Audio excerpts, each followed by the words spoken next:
Mervyn Iron Eagle of Regina, Saskatchewan. You could win a 2009 Nissan Rogue SL if a kickoff is returned for a touchdown in today's game. Thanks to Safeway's Touchdown to Win promotion, and if a second kickoff is returned, you could win $1 million. Let's take you to Regina now for the Alouettes and the Riders. Thank you, Dave. TSN, the exclusive broadcaster of the CFL and proud home of the 2009 Grey Cup game. A sizzling matchup on a hot prairie afternoon as the last two unbeaten teams clash. 24, but it feels like 31. They're expecting a temperature of 29 degrees by mid-afternoon. Mark Trestman brings his Alouettes here, having rolled up a CFL high 90 points in the first 2 weeks. And that high-powered offense on a collision course with Ken Miller's Saskatchewan defense, which leads the CFL in sacks and turnovers. Mr. Miller, a very cool 6-0 as a head coach in July. That is the matchup I think everyone is waiting to see. The hottest offense in the league, led by Anthony Calvillo, and this defense in Saskatchewan that has surprised a lot of people. Retro weekend continues. The Alouettes in their vintage 60s red with the Lark wings on the helmet. And we're about set as Brian Bratton and Larry Taylor have dropped deep to accept the punt from G.D. Borum. Into the breeze here at Mosaic. And downfield, good cover at the 32-yard line as Taylor's brought down. Jarrell Freeman downfield quickly. Anthony Calvillo has been a front runner this year. Look at the opening drives in the first 2 weeks. Yeah, it's a quick starting offense, and the guy who scored both of those touchdowns in the first 2 weeks of the season was Kerry Watkins, his wide receiver. And talking to Saskatchewan defenders in warm-up, they said that's the guy they're watching for that deep ball. But they are a fast starting offense, no question. And AC on the field where Ron Lancaster rolled up 331 touchdown passes. He's too short to become second on the all-time list. And he throws it straight to Brian Bratton. But out there is the former Alouette, Donovan Alexander, on the corner. Anthony Calvillo, of course, leads this offense in his 16th season, completing 75% of his passes. We'll have Avon Colborn in the backfield. 29 carries, 172 yards for him after 2 weeks. There's the receiving core. S.J. Green, second game at slot back for Jamel Richardson. An offensive line that is a veteran group led by Brian Chu at center. Starting lineups are brought to you by Nissan, fan and proud sponsor of the CFL. Second and 4. Alouettes trying to make the drive continue, and the streak is done. Incomplete to Kerry Watkins, a 2-and-out for the first time on an opening drive for the Alouettes this year. The Riders on defense, they knew the streak as well, and I talked to them before the game, and they all were saying that we've got to get off to a good start against this offense and take them out of their rhythm. They've got a big jump on teams in the first 2 weeks, and Saskatchewan accomplishes that with a 2-and-out. So Johnny Quinn makes his CFL debut for the Saskatchewan Roughriders, replacing the injured Eric Morris as the punt return man as Duval just gets it away. Quinn flags it down at the 20. Tried to change direction, and he is brought down after a 5-yard return as Paul Waldo, the Saskatchewan product, gets down first, and Darian Durant, 6-0.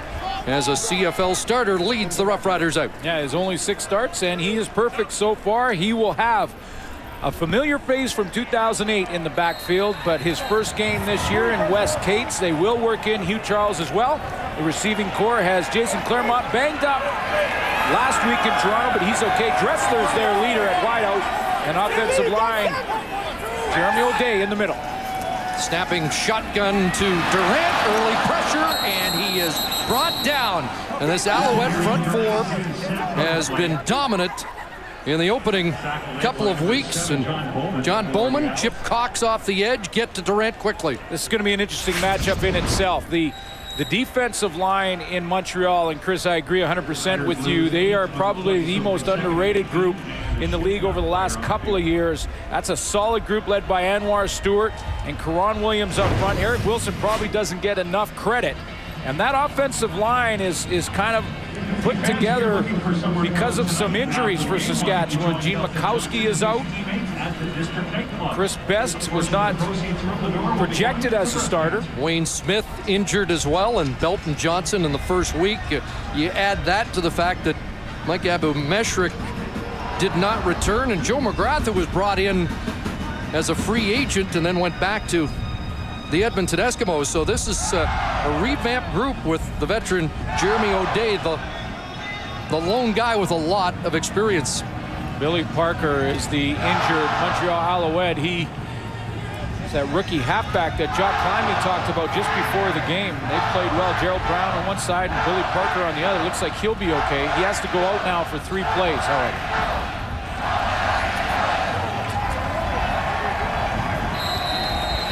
So the loss was 8. Second and 18. Watch the screen drop, JB. Go. 142. Hot.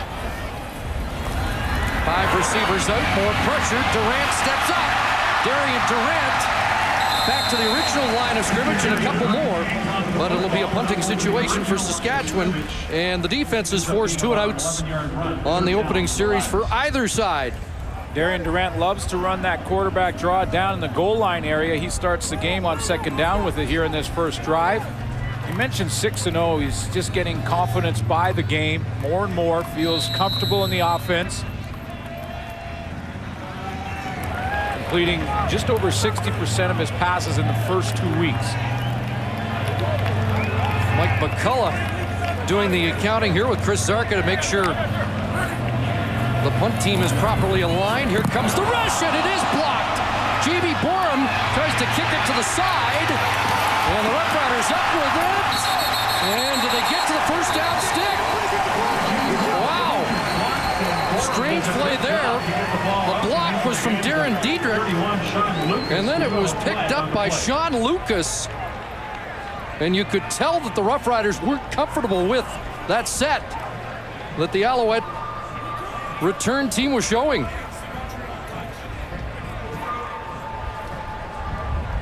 Boy, special teams early on in this season have been a huge factor. Seen a lot of block kicks. I believe that's the 7th block kick in 2.5 weeks. Almost unheard of. Darren Diedrich, number Clean 30. Through, yes. Alert play there by Jamie Borum. He did a little side heel there. I don't know. And then Lucas down the sidelines, and Etienne Boulay with the tackle. And did Lucas get to the first down chain or not? Don't know the soccer term for what he just did there, but Luka Kanji had a field goal blocked last week. There is no infraction on the play. A loose ball was kicked by Saskatchewan, touched by Montreal, and then recovered by Saskatchewan. Saskatchewan did not gain the yards that they need for a first down.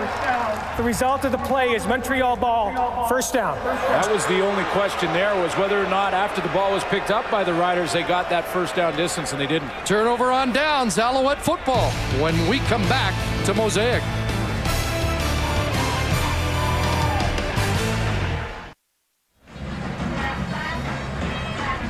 Saskatchewan Roughriders have challenged whether or not Sean Lucas got to the first down stick. He had to get to the 35, and we'll show you that clearly he did not.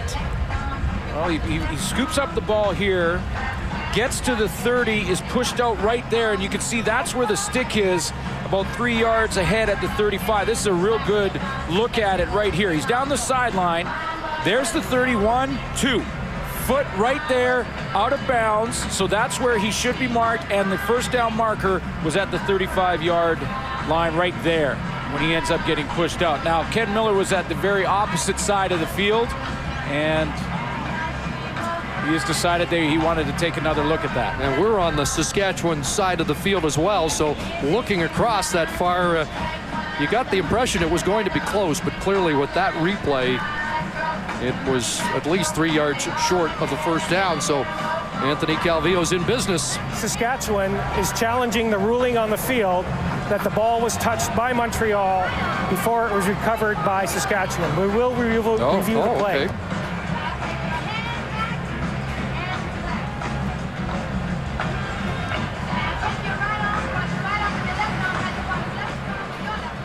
I don't think the Alouettes ever had possession. Well, let's take a look from the beginning of the play. Okay, the block kick is there. Ball's on the ground. It's kicked. Well, it's hard to tell if it was touched or not. Challenged that last ruling on the field. Whether or not Borum kicked it through those Alouettes or it bounced off one of them. Maybe this angle will be better. There's a block.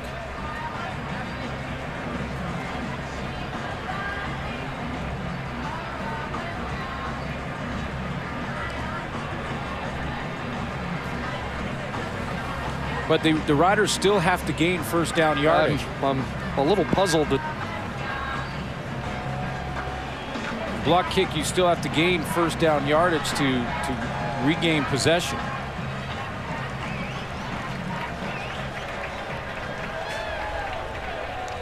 So this is our longest challenge and review so far. University of Regina Rams 50-50 jackpot. And we may need some help from Tom Higgins and Jake Ireland on this one.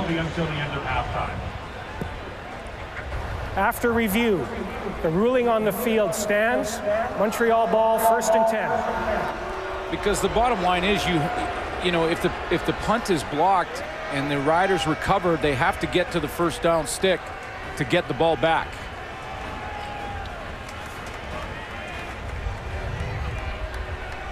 Now Mark Trestman and the Alouette staff on the field, and they want to confer with the officials.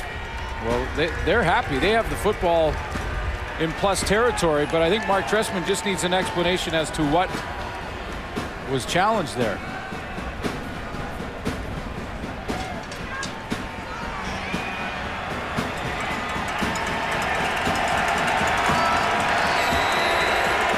Well, let's get back to football. Anthony Calvi on the offense, back to work. And the handoff left side, Avon Coburn. And he's brought down as we check the Riders' defense after that tackle by John Chick. Well, the man who just has come out of the gates and on fire has been Stevie Baggs with 3 sacks on the season already. This is a group that had 9 in game 1 versus BC. Ray Williams in the middle replaces Maurice Lloyd, who's over in Edmonton, and there's the secondary with the veteran Eddie Davis at halfback. He'll be matched up against Ben Cahoon most of the night. Lance Frazier was questionable all week, but is in despite a hip pointer. In Toronto, 2nd down. Calvillo over the middle, and that ball pops loose, and Tad Tornegay's on it for Saskatchewan. So after 2 and outs, they trade turnovers, and the Roughriders get it back as Ray Williams causes the fumble, and Tad Tornegay pounces on it. Ray Williams was one of the defenders that I got a chance to talk to and warm up, and he was pretty pumped up about this game. He said, you know, a lot of people are talking about their defense and how it's surprised teams. He said this is the game that will prove how good we are because it's the hottest offense. They were looking forward to this opportunity, and a big hit from Williams caused that fumble. Number 1 defense in takeaways. S.J. Green coughs it up, and the Roughriders get it back. We had 15 turnovers last game here. Here's Wes Cates back, his first start in 2009. Cates over the 20 to the 22-yard line, close to 7, and he gets a warm welcome back from the fans here at Mosaic. 15 games last year. He had over 1,200 yards rushing.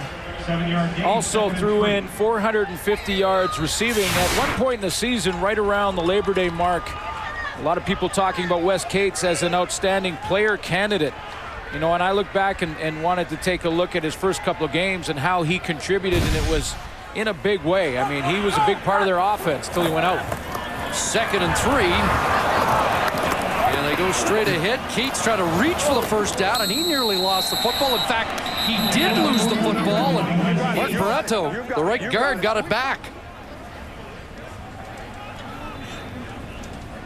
Talked to Paul LaPolice, the offensive coordinator. He said Cates has been working up for 2 or 3 weeks, so he's ready to go and to get full-time duty today, although they will spell Hugh Charles at times. He had a shoulder injury, and that's what he He's working on through camp. Wasn't quite ready, wasn't quite completely rehabbed by training camp, so they took their time with Westgate to make sure he's healthy, but they want to make sure he's in game shape too. They don't want to wear him out in game one. That's why Hugh Charles stays on the roster.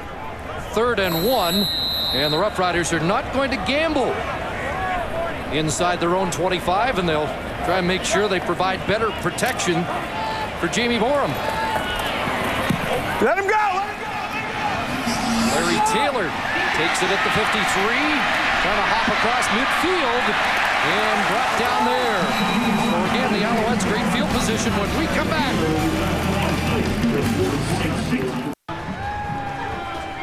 5.5 minutes in, still scoreless. Let's check in with Ray Morrison on the sidelines. Two coaching masterminds. Defensive coordinator Gary Echeverry of the Saskatchewan Roughriders has been looking forward to going against Mark Trestman and this high-powered Alouettes offense for weeks. You take a look at Montreal's situation here with regards to rankings. This offense has been impressive, especially 9 yards per completion for Anthony Calvillo. Time of possession over 30 minutes. One of the things Ken Miller said about today's game, Anthony Calvillo's trajectory of the ball is low, so he's hoping Bags and Chicks on the ends can knock some of those down.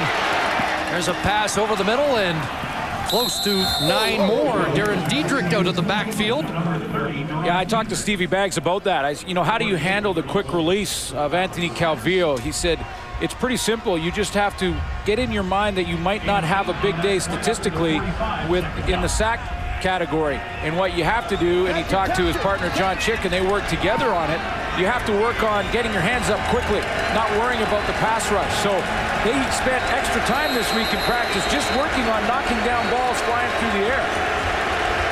Ball marked to the 45, so it was a pickup of 8, 2nd and 2, double tight ends.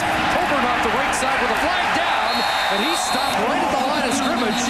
And maybe a loss on the play. Eddie Davis, the veteran Glenn mentioned, stepping up from his defensive halfback spot. 15th year in the league for the veteran Eddie Davis. Yeah, and he feels great. He said to me a couple of weeks ago that he wants to play a couple of more years. He takes it year by year. You do once you get in those double figures. There is no infraction on the play. 3rd down.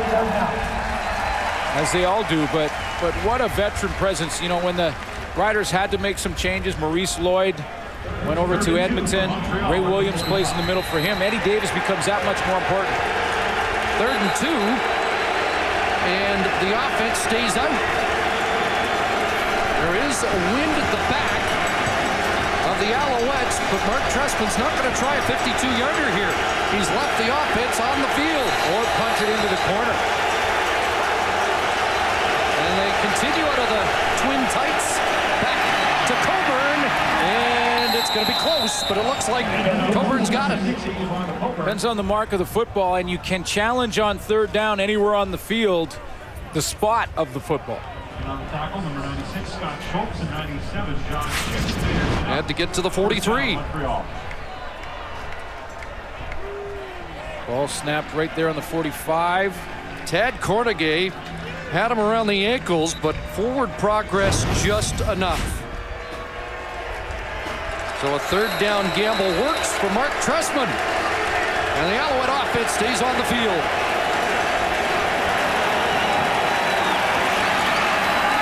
Here's Kerry Carter. And Carter will be ridden out. Sean Lucas is there defensively.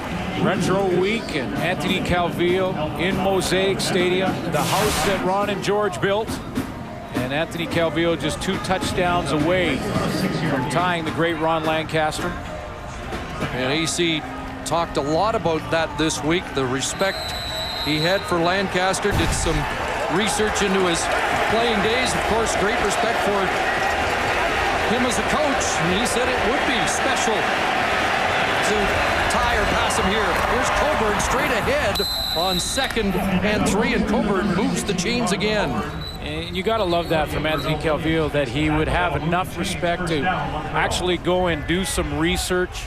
I always recommend that all players, no matter what year you're in, go and visit the Hall of Fame in Hamilton and get to know the history of the league. And I think that's tremendous that Anthony Calvillo would take the time to read up on Ronnie Lancaster and take a look at his great career. He did say when he first entered the league, and that was a long time ago now, 16 years ago, he said first stat he noticed was Ron Lancaster over 50,000 yards. There's a little end around for Larry Taylor, and it's not working this time. A little timing issue there, and Tad Cordigay drops Taylor for a loss. This play is like a speed option, and the problem with it is that Anthony Calvillo gets too close to Taylor. Calvillo is right in the middle of your screen right there, and watch how he's going to come down the line of scrimmage and then freeze it right there. Guys, see how close he is. He's only about a yard in between. Anthony Calvillo has to be here. Then that pitch has a chance back to Taylor. He's too close to him, and because of that, the Riders can rally. There's Stevie Baggs in the neighborhood again. So a loss of 4, 2nd and 14, and the screen is dropped. Coburn couldn't bring it down, and it's an incomplete pass. This defense is flying around, and so far with the way that the Alouettes have started the season, every single game, week 1 and week 2, they get out to big leads. They get big drives out of the gate. This is a big win for the Rider defense. Be this far into the first quarter and to not have allowed a major yet by Anthony Calvillo is a big, big win. They're flying around again. Especially with the Alouettes enjoying the wind at their back in the first quarter. So Damon Duval will come on. 2 for 4 last week, missed from 37 and 40, and this attempt comes from 40 yards out. Missed left last week, twice against Edmonton. And this one is up and through. No mistake from Duval. And the Alouettes break the ice.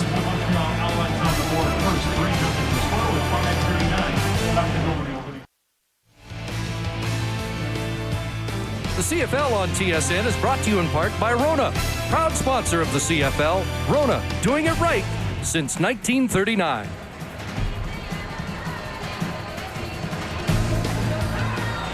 So a 40-yard field goal for Damon Duval, and the Alouettes have the lead here at Mosaic in the first quarter as he kicks it away, and Johnny Quinn deep, 5 yards deep into his end zone. And Quinn will bring it out close to the 20-yard line. So far, the battle of two good defenses here. Anwar Stewart leading the Montreal Alouette defensive line, the veteran, 9 years, 45 career sacks for him. He told me before the game, everyone's talking about the Saskatchewan defense and how hot Stevie Baggs is out of the gate and how they've surprised people. He said, we'll see today at the end of the game who's the best defense in the league. It was almost like he was throwing down the challenge. Glenn, Suter, what's up? Well, both teams have been making noise. There's a poll on the Riders' website, and he, by a landslide, the most popular Rough Rider in the first 2 weeks.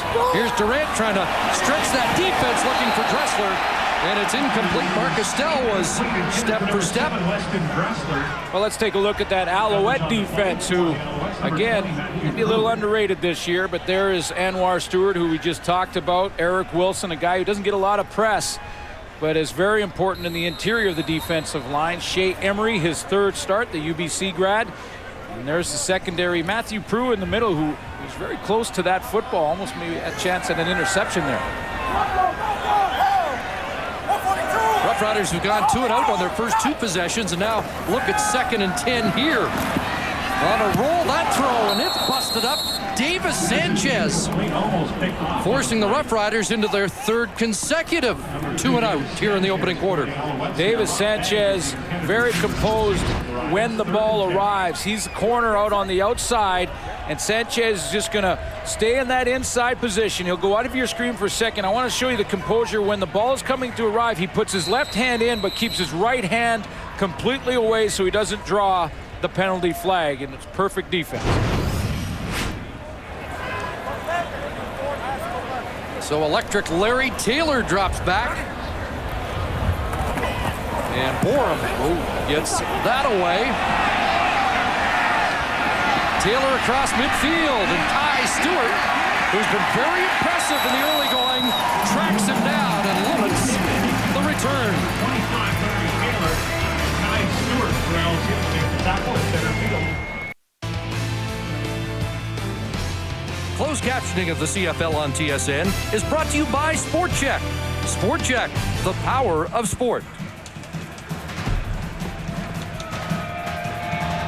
No better place to be on Retro Weekend than, can we call it Taylor Field today? Yeah, let's do that. Okay. Call it Taylor Field for Retro Weekend. Our friends at Mosaic might not like that just idea. One weekend.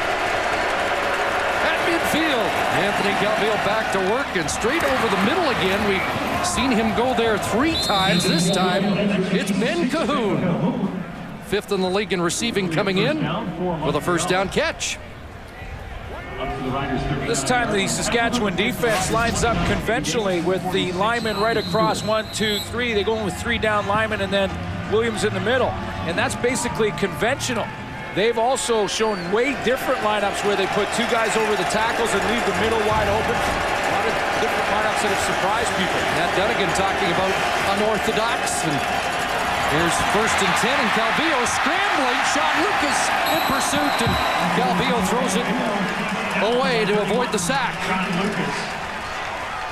And that just went across the line of scrimmage. So, you know, the conventional type of defense, to explain it, is when the defensive line are across the line of scrimmage and they come up and they stay square to the line of scrimmage, their shoulders square so they can react either way. Now, Gary Etcheverry will run different types of lineup where he spreads those defensive linemen out and then they attack on angles, or essentially getting out of square, they call it. It gets to the backfield quicker and it makes it tough to figure out who you have to block for the offensive line. 2nd and 10, they hand it off. Coburn trying to bounce it outside. And he'll be stopped short of the first down. Bags all over the field. So Gary Etcheverry goes to both styles of defense depending on what he sees. So he'll go with that 4 down lineman or 3 down lineman and a linebacker in there, but in the spacing that we're normally see on defense. Or he'll go with these different lineups, these lineups that people don't see, and have the guys slice through. It's tough for offensive linemen to pick it up, and you can see right now, I think the Montreal offense is as conservative as I've seen them in the first couple of weeks of the season.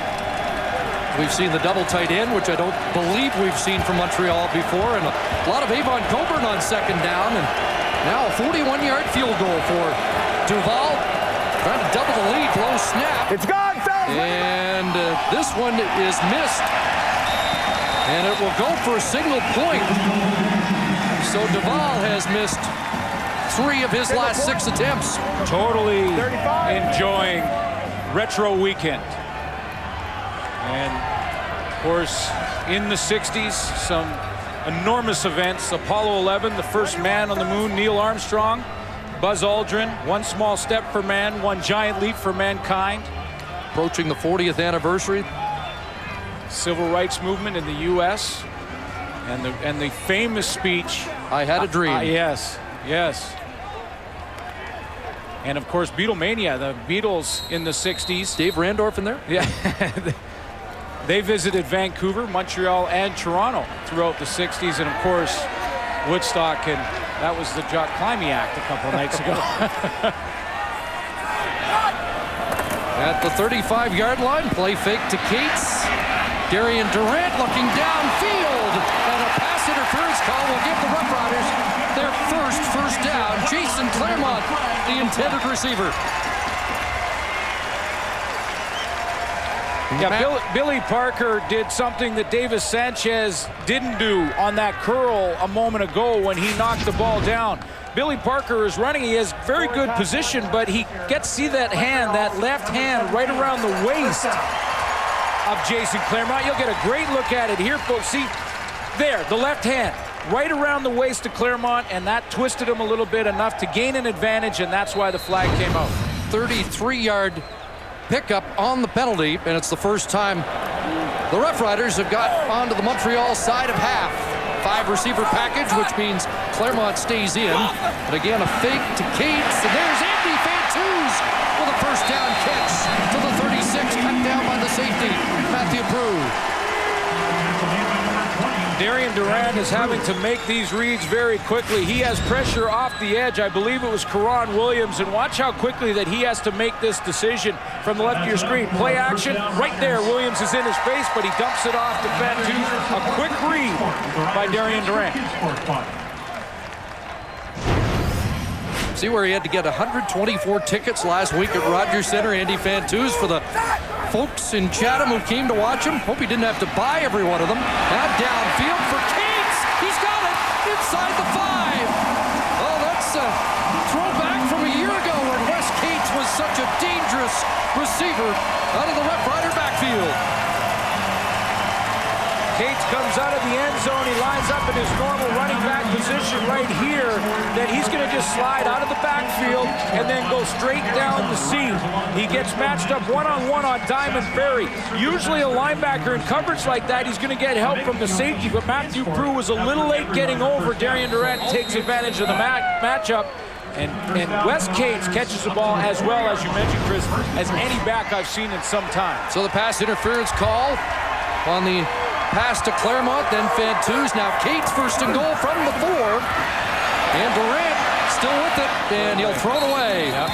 Pressure on. Shea Emery was in the backfield, and so was Jermaine McIlvain. Boy, it has to be there right away for Darian Durant. And he is adjusting his game accordingly, which is encouraging, I think, if you're a Rider fan, because there's the play action again. He's got guys in his face immediately. There's a couple of them. It's not there. Quick decision, throw it away. He's evolving in this game alone. Good play by the Canadian middle linebacker, Shea Emery. Second and goal from the 4. Cates stays in to block. Durant will roll right. Flag down. Durant into the end zone, incomplete. Tried to hook up with Rob Bagg, looking for his first CFL touchdown. As soon as Darian Durant breaks containment, he puts the defensive secondary in a real bind. Now he is out there with the option to run or pass. That ball a little low to Bagg. But that is tough for a defensive secondary because you've got to try and cover your man. But when do you come up to try and tackle Durant? Illegal contact. Montreal, number 17. Billy Parker. Half the distance to the goal line. First down. Called twice on this drive. The rookie halfback. Well, he was shaken up earlier, so he may be trying to compensate for a bit of a nick here in this game by doing a little clutching and grabbing. This should be the final play of the first quarter. First and goal now from about 1.5 yards out. And a fumble. Where'd it go? The Alouettes get it. A turnover as Karan Williams comes up with it. Stephen Giles had come into the game on short yardage, and they have trouble with the handoff. So the Alouette defense comes up big as Giles loses the handle. Why not check out the Western Pizza Party Zone? Here's the deal. $30 gets you homes. Value driven. First quarter stats are brought to you by Tim Hortons. Always fresh, always. Stats are pretty equal when you look at the numbers. The Saskatchewan drive offensively was penalty aided, and it just wrapped up here with that fumble down on the goal line. 2 penalties on that one. So great defense in the first quarter, and there may be fans saying, well, why does Giles come into the game on short yardage? Well, that's what the Riders do. They bring him in, they feel he's a good runner, but there's a couple of other things. The downside of it for Giles in there is that he's not warmed up, and that's one thing. The other thing here, though, is Darian Durant has had that bad thumb over the last week and a half, and when you're up under center and you're going to run an option or a running play, there's a chance you can get that thumb hit, probably trying to protect that, and that's another reason that Stephen Giles comes in. Roughriders were stopped short on a third down gamble earlier on, and here's a play to Kerry Watkins, and he's not going anywhere, and the Roughriders trying to pull it loose and say they got it. Let's find out.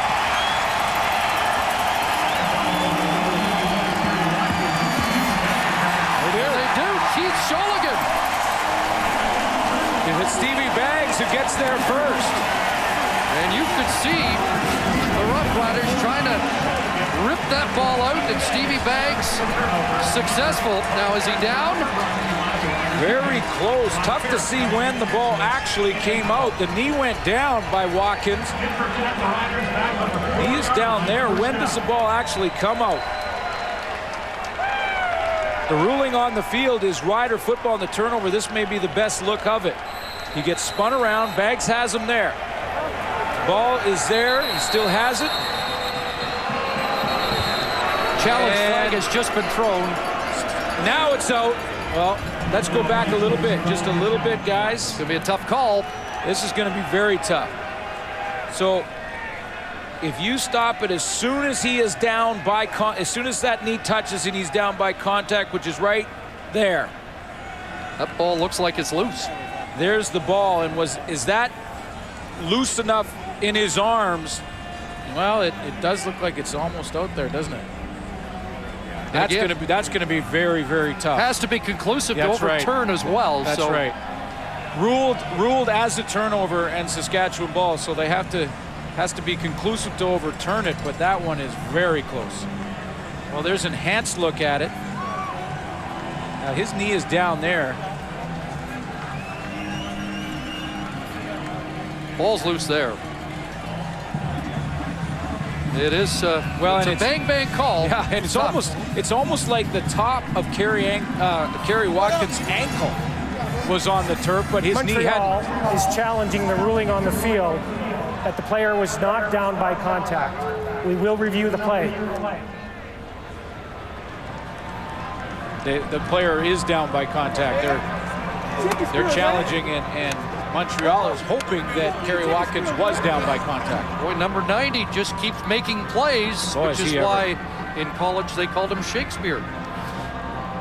But he had 2 forced fumbles in the first preseason game, the first quarter. Does he have another year? See, right there, his knee isn't down yet. His ankle is, but his knee isn't. You know, so this will be up to Jake Ireland. Does he constitute the leg? Should be any part of the body other than the hand or the feet. Once it touches, and now it's touched there, and the ball looked to be out. He doesn't have control. It was sort of underneath that right arm, but not in control, certainly. So this is one of the closest ones I've seen all season. What a defensive battle this has been so far.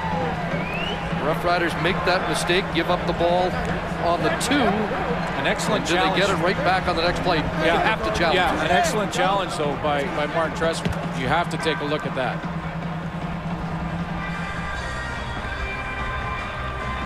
And again, the new system has expedited things this year, but I don't blame the guys in Toronto for taking a little extra time on this one.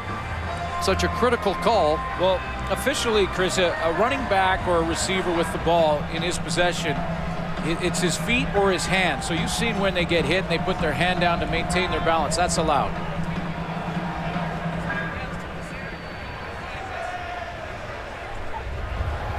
After review, the ruling on the field stands. That's all they need to hear here. The result of the play is Saskatchewan ball, first down. So that was, I think the way that they looked at that one was that his knee, his actual knee, did not touch before the ball came out. So it's 1st and goal from the 4, and Darian Durant is in. Well, they might be just running conventional offense here and not the running option style. They get down to the 1 again. Does Giles come in or not? Let's find out. 2 back, toss, Cates. Touchdown, Saskatchewan! Locked in.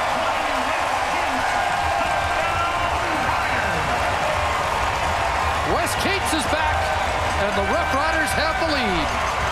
And one of the guys that is so good at contain, bites in a little bit far. That's Anwar Stewart. Quick pitch to the outside to Wes Cates, who outruns the angle to the corner on Matthew Prue.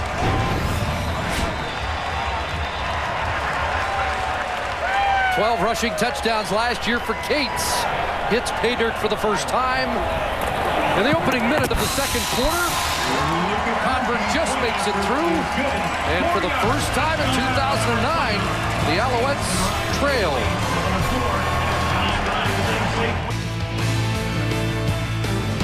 The CFL on TSN is brought to you in part by Molson Canadian. This is our beer. So Wes Cates with the first touchdown of the game. After the teams trade fumble recoveries down near the Montreal goal line. Quick pitch to the outside, and he just uses his speed to get to the corner. Looks like he certainly hasn't lost a step from a year ago. Larry Taylor drops the ball.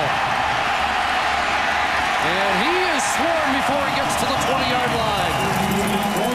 A miscue by Taylor. Let's take a look at the Cates touchdown. Anwar Stewart is taught when the tackle goes down here to block on the inside, as Matt O'Meara does, he's going to play right off that block, right along the corner. But watch the speed pitch here, and Wes Cates getting to the outside. Anwar reads the tackle, he goes down with him, and then realizes quickly that Wes Cates has now got leverage on the outside, and that touchdown. Big catch to get it down deep prior to the Roughrider fumble, and now he crosses the goal line, and Calvillo back to work, and wide open Brian Bratton with a big first down to get them out of their own zone. Brian Bratton slides to the inside here, and as he runs the curl and finds just a little hole to sit down in. So that'll help field position. Last week, Suits, the average start for the Alouettes against Edmonton was midfield. Working up at their 34-yard line now. The handoff to Coburn, tries the left side, and he's brought down by Luke Mullender. As you'll see, the Roughriders and the Alouettes will rotate 6 through on the defensive lines. Well, and this is that, remember the formation we showed you in the first quarter? Look at this, one here, 1, 2 in the middle, and then one out here. So that's another of the different looks that Gary Echeverry gives you. We showed you, and then when they snap the ball, they all slant into different holes, and that's why it's tough to know where to block and who to block. You see Cates with the touchdown. He was second in rushing last year. Coburn was third. And Coburn with a 6-yard carry there, 2nd and 4. And Calvillo a strike. And another first down for the Alouettes as the pass is caught by Brian Bratton. Bratton with just 4 catches coming in. The Alouettes feel he has got another level and can become another dangerous receiver in their arsenal. This time he lines up at the wide receiver spot. And you know, that's the one thing about this receiving core that Anthony Calvillo has. He can really move the guys around. He doesn't have to leave one guy wide out. We've seen Kerry Watkins inside, Bratton inside. Now Jamal Richardson for the 2nd straight week. And then Cahoon taken down immediately by Sean Lucas, who was 2nd in the CFL last year in tackles with 95. This is a good answer, though, for Montreal. They fumble the football down in their own end. Saskatchewan gets the quick score and momentum, and Anthony Calvillo is slowly sucking that momentum back out. Boy, he could write down 75% for him. 24 of 32 in each of the first 2 games, and he's right at 75% so far in this one. But under duress here, and that ball almost intercepted. Eddie Davis was in the neighborhood, and there was some heavy heat on Anthony Calvillo from John Chick. And when you get that heat, Chris, when you get that kind of pressure in the secondary, you can take more chances. There's Eddie Davis right there, but you can jump passes that are short, like curls like that, because the quarterback just simply doesn't have time to pump fake you on double moves or anything like that. He has to get rid of it. So it really sets up well for a veteran secondary or veteran defensive back like Eddie Davis to jump some of those underneath routes. Just past the 4-minute mark of the 2nd quarter. Low snap, and they block Duval. Unbelievable. 2nd block put. Getzlaff after it. And Wagner on it. Doesn't matter. It's Saskatchewan football at the Montreal 45-yard line. Is that the 8th? 8th kick block already this year. Saskatchewan Roughriders load up the middle. There's Stu Ford right there, and watch, I'm going to show you also Kerry Carter, the personal protector here. Stu Ford on the snap of the football comes through. Carter has to commit to the inside. That leaves open the lane for Stu Ford. He gets right there, blocks the kick by Damon Duval. Just beat Hugh Charles to it. Charles came close earlier, and not a great snap from the rookie Martin Bedard. Roughriders scored their first 3 touchdowns in week 1 after turnovers, and 3 touchdowns after the first 3 turnovers last week. See, when you load up the middle and you see 1, 2 in the middle right there, and this is Stu Ford here, that's why Kerry Carter's saying, I have to step this way. If I step inside, seal the middle, we'll be safer because the middle is the shorter distance to the punter. Well, Stu Ford got there. Now 2nd and 8 from the Alouette 44. Alouette showing blitz. Durant gets it away quickly. Dressler will stumble in his break, and Marcus Dell was there in coverage. Yeah, and I think there was just a communication problem there because it looked like Darian Durant was throwing to the spot down the sideline, and Dressler had run it out, didn't come out of his double move fast enough. But, you know, Weston Dressler, in his 3rd game in the Canadian Football League in his 2nd season, is almost a player now that you have to game plan against. He's one of those guys where you have to set up your defense to try and take him away. Now, he's been quiet so far here this afternoon, but with the totals that he keeps racking up, you have to game plan for him. That's saying something for a guy in year 2. Ken Miller has opted for the punt. Looking to pin. Line drive kick. Taylor lets it bounce, and it skips out right near the pylon, but a yard too long. Almost a perfect Borum kick into the coffin corner, and he just missed. 8-4 now the score. 9:39. So a point for the Roughriders, 8-4 lead. CFL on TSN continues next. Game 2 of our Saturday doubleheader. The Blue Bombers take on the Tiger Cats in Steeltown. Live coverage kicks off immediately following this game. A couple of one-on-one teams who have caught everybody's attention after performances last week. And watching this game, I'm sure, in the locker rooms as they get ready, I'm sure this one is on to see how the Alouettes fare here in Mosaic Stadium. That baby go. Little Gator. Here's Coburn. Whoa, what a cut that was. Avon Coburn bounces to the 51-yard line at 16. This is where, I mean, you can draw the X's and O's all you want, and you can design the best offense in the game, but you just cannot coach this. And watch him on corner gay here. What a cut. That's where the defender is looking for his shoulder pads and his shoes and his spat and everything else. 43 yards on 7 carries, and his 8th carry gets him across midfield to the Saskatchewan 54, and 5 more for Avon Coburn, who came into the game with 200 yards from scrimmage in the opening 2 weeks. You know, it's one thing. A lot of running backs go back a couple of plays here. A lot of running backs can make that shake in the hole, but it's that acceleration after the shake, after the move, and how quickly you can keep your speed, how fast you can make the cut and take that next step, and Coburn's one of the best at it. I talked to Ray Williams about Coburn. He feels one of the toughest guys to play against. There's a lot of mutual respect between Avon Coburn and Ronald Williams. And like Wes Cates, a good receiver, we haven't seen him as much in that category. Double tight end again for the Alouettes, and whoops. Early movement. I think that was Josh Burke, the left tackle. Well, and Chris, it may have been Brian Chu trying to figure out what Saskatchewan was doing on the defensive line. I mean, take a look again at the way they've situated their front. Procedure, Montreal, number 59, 5-yard penalty, remains 2nd down. You know, Brian Chu makes the calls. Josh Burke is a guy offside, but look at this. 1, 2, 3, 4. There's no one out here. There's no one outside here. There's no one outside here. So Brian Chu's looking, I'm going, well, I've got 4 guys. The rest of you are free. It's tough to figure out. 2nd and 10 after the penalty. Time for Calvillo, and the ball dropped. S.J. Green. Ray Williams was there defensively for the Roughriders.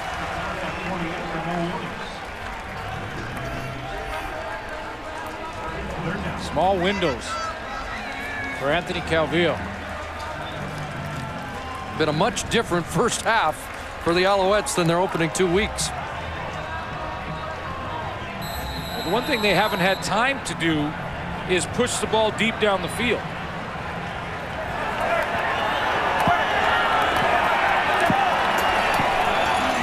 Duval will try and get that away, and does. And the ball bounces out of bounds, but no penalty on the play. And it'll be Rough Rider football when we come back. Make TSN Mobile your sports destination. With faster downloading, it makes navigating through the latest sports news, scores, and stats easier and more user-friendly. TSN Mobile, tsn.ca. On the go, anywhere you go. It's the second home series post-All-Star break. Can the Jays start the second half strong with a couple of wins over the last-place Indians? Rogers Jays on TSN. Indians, Jays, Tuesday and Wednesday at 7. Midway through the second quarter, let's check back in with Ray Morrison. Lots of speculation that this week the Riders will confirm the signing of quarterback Graham Harrell, a two-time 5,000-yard passer in the NCAA and a Heisman Trophy nominee as well. And I asked the Director of Player Personnel, Joe Womack, about this signing and maybe what it does to Darian Durant now that there's 5 quarterbacks in. And Joe Womack said, I've noticed improved body English in every single Rough Rider once that rumor started. So once they confirm that signing this week, it'll be interesting to see what happens with that stable of quarterbacks, Chris. Right now, this is the number 1 man, and he drops the football, and the Alouettes get it back. Eric Wilson vacuums up the fumble as the teams continue to trade turnovers. Here in the first half, John Bowman forces the fumble, and Wilson grabs the football. John Bowman is another guy who's been making plays from the backside of this defense. There's the strip there from him. Nothing downfield for Darian Durant. Good coverage by the secondary of the Alouettes, so he decides to take off. But you see he loses control of the football. And the 2 points that you're supposed to secure, one with your hand and one with your shoulder and your armpit. And that popped out just before he was hit by Bowman. What's going on at Mosaic? We haven't played 90 minutes of football here, and there have been 21 turnovers. 15 in week 1, 6 today. And a check down, and Kerry Carter's going to lean to the end zone. Touchdown. The fullback, Kerry Carter. And the Alouettes are back in the lead. I think the Saskatchewan defense were confused here. They weren't sure what the call was or how they were setting up. I want to just show you from the end zone. Watch how all these players here, there's Sean Lucas, and they're all kind of looking around like, what's the coverage? What do you got? You got Ray Williams is trying to direct traffic. You got him, I got him. Okay, who's got this guy? And Kerry Carter slips out uncovered and goes to the end zone untouched. Can that happen in a sudden change situation? Well, it can if everyone on defense is sitting on the bench. They've got their helmet off. They have to grab it quickly, hustle out on the field, and they just didn't get the call straight. So one play after the Durant fumble.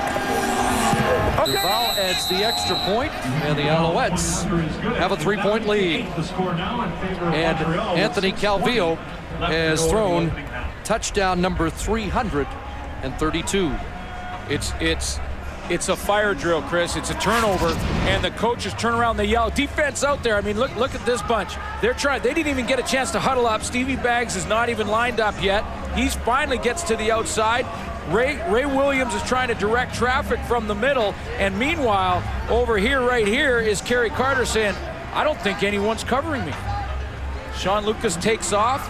No one picks up number 8 out of the backfield, and look at the running lane he has. Not a rider to be seen.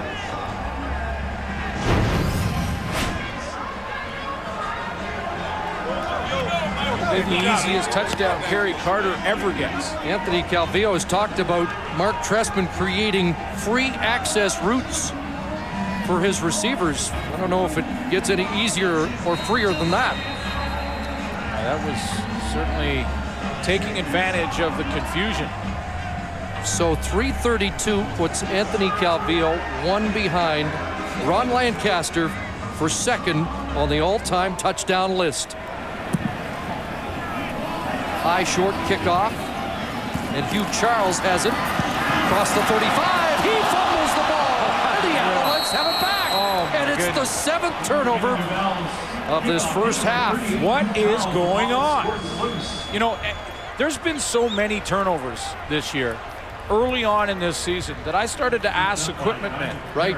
You know, because they used to, when the football was brand new, it had a little bit of a film on it, and quarterbacks would get the ball, and before the game, the equipment man and the quarterbacks would start to, they'd just get a cloth, a wet towel, and they just wipe off the film, and they'd get them ready to play and prepared to play. And I asked the equipment man, I said, are you doing the same thing this year? Because there seems to be a lot of turnovers. He said, absolutely, the procedure is the same. Joel Wright was the man who punched the ball out. Hugh Charles' third fumble of the year, his second one he's lost, and that pass incomplete for Bratton, working against Donovan Alexander. But, the one thing that we don't talk probably enough about is, Chris, is that a lot of these are caused turnovers. I mean, these are forced big hits, forced turnovers, forced fumbles. The athlete every single year gets younger, stronger, faster. They learn more about nutrition. They learn more about training. And when you get faster and stronger, the hits are harder.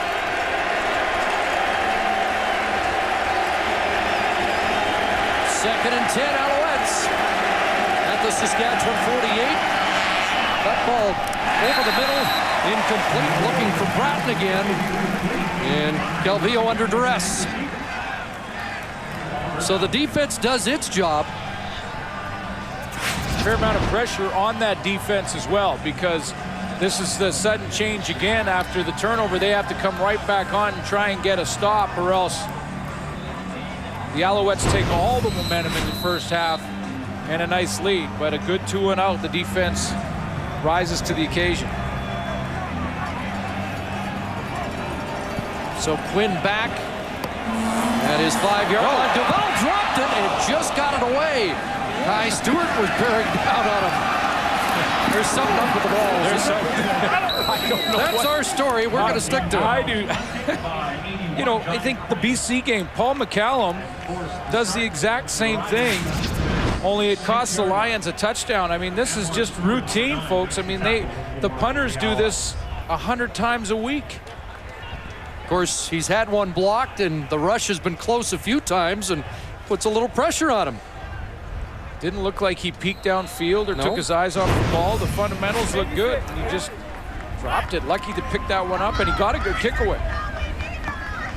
So 5 minutes left in this opening half. And the Roughriders started their own 5. And Durant had a little trouble with that. And Keats just gets back to the line of scrimmage. Someone was in the big tailgate they do over in the field, and there was grease flying from one of the barbecue pits or something, and the ball bag was right there, because it's really hard to explain. I mean, these are, again, routine type plays. That's just a shotgun snap, and it was right on the money. Roughriders have turned the ball over 14 times in 2.5 games. Second and 10 from the end zone with McIlvain in pursuit, and Durant will step out and end the play at the 6-yard line. There is a flag in the backfield. Late flag from way over in the backside of the play.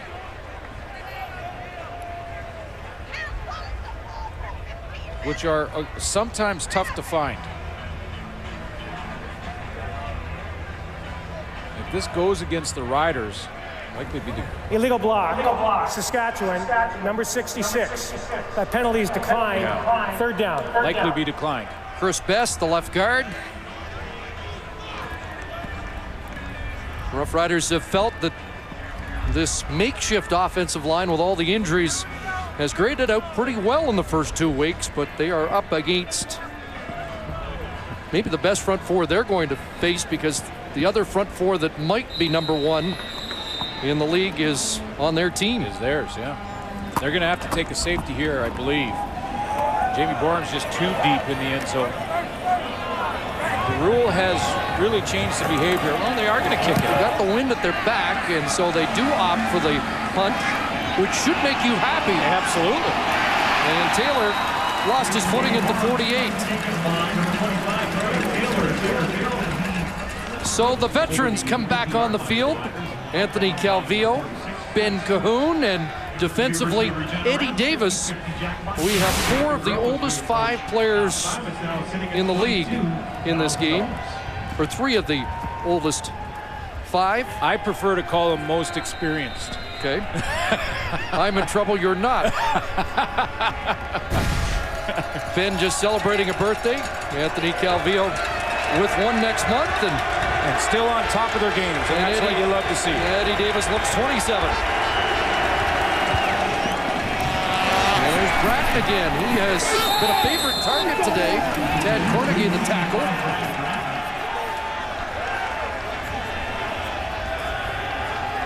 And Bratton shaken up.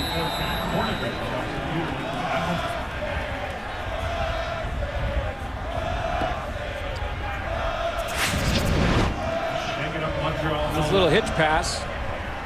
Eddie Davis fighting off the block there. Here comes Tad Cornegie over the top. Kind of twists him. He has him from behind and then twists him back. Possibly that maybe his leg got caught underneath. Yeah, right there. The right leg, that knee. And he grabs it immediately. Again, Jamel Richardson already out of the lineup.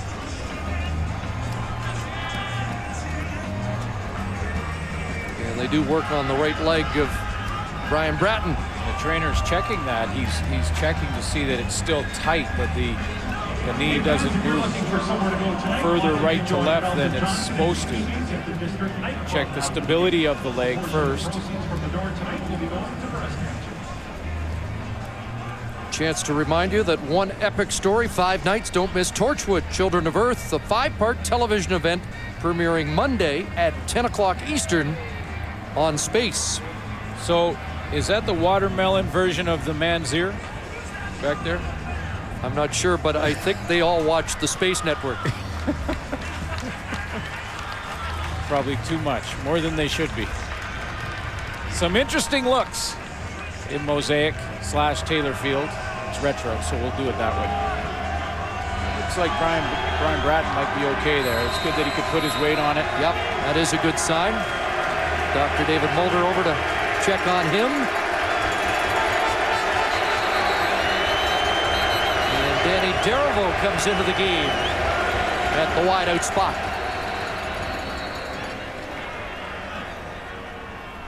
Timeout, Montreal. The Alouettes now calling a timeout. 2nd and 4.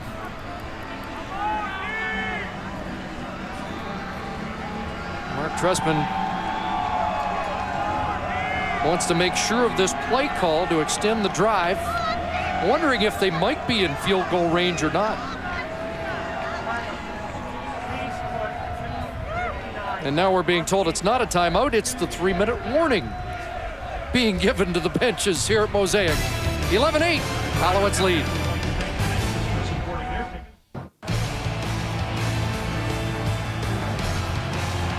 Alouettes lead, just under 3 minutes to go, and then it's Rona at the half, and maybe we get an explanation from these guys about what's going on with the football and the hot potato it's been at Mosaic with 7 more turnovers this afternoon. 2nd and 4, and Calvillo converts. First down grab by Kerry Watkins.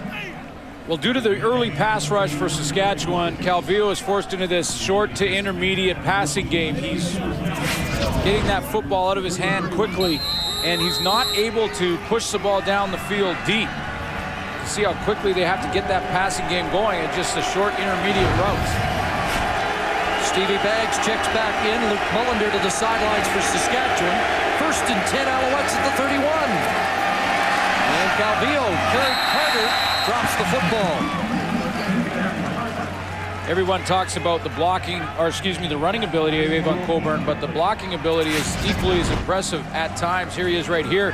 And, it's very important for him and any running back to be able to recognize blitz and know where to go and help pick up that blitz. And there he does nicely in the hole, and that gives Calvillo a little bit more time, although his receiver dropped it.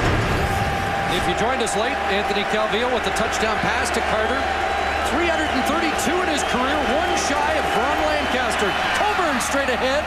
And again, we've seen Montreal time and time again in the first 3 weeks not shy about going to Coburn second and long. Mark Trestman has said that they practice passing and running equally.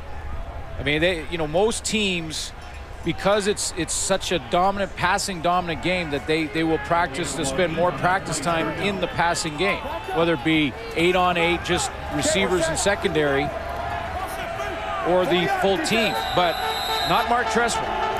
It's 50-50, run and pass in practice. Coburn came up 3 yards short, so Duval on to attempt a 30-yard field goal.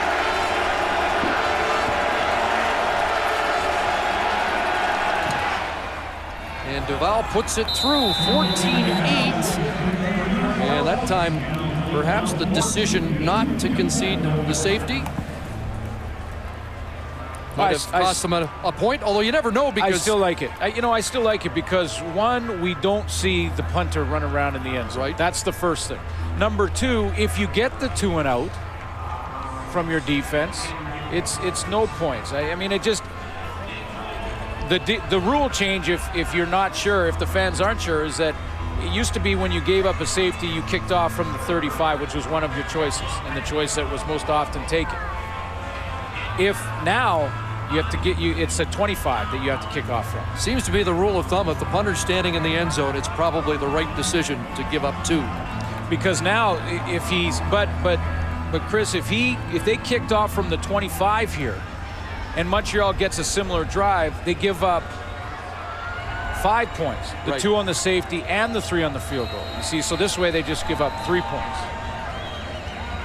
That's about as clear as mud now, I think. We've seen fewer safeties. Yeah, exactly. And we see a 6-point Alouette lead with 2:10 to go.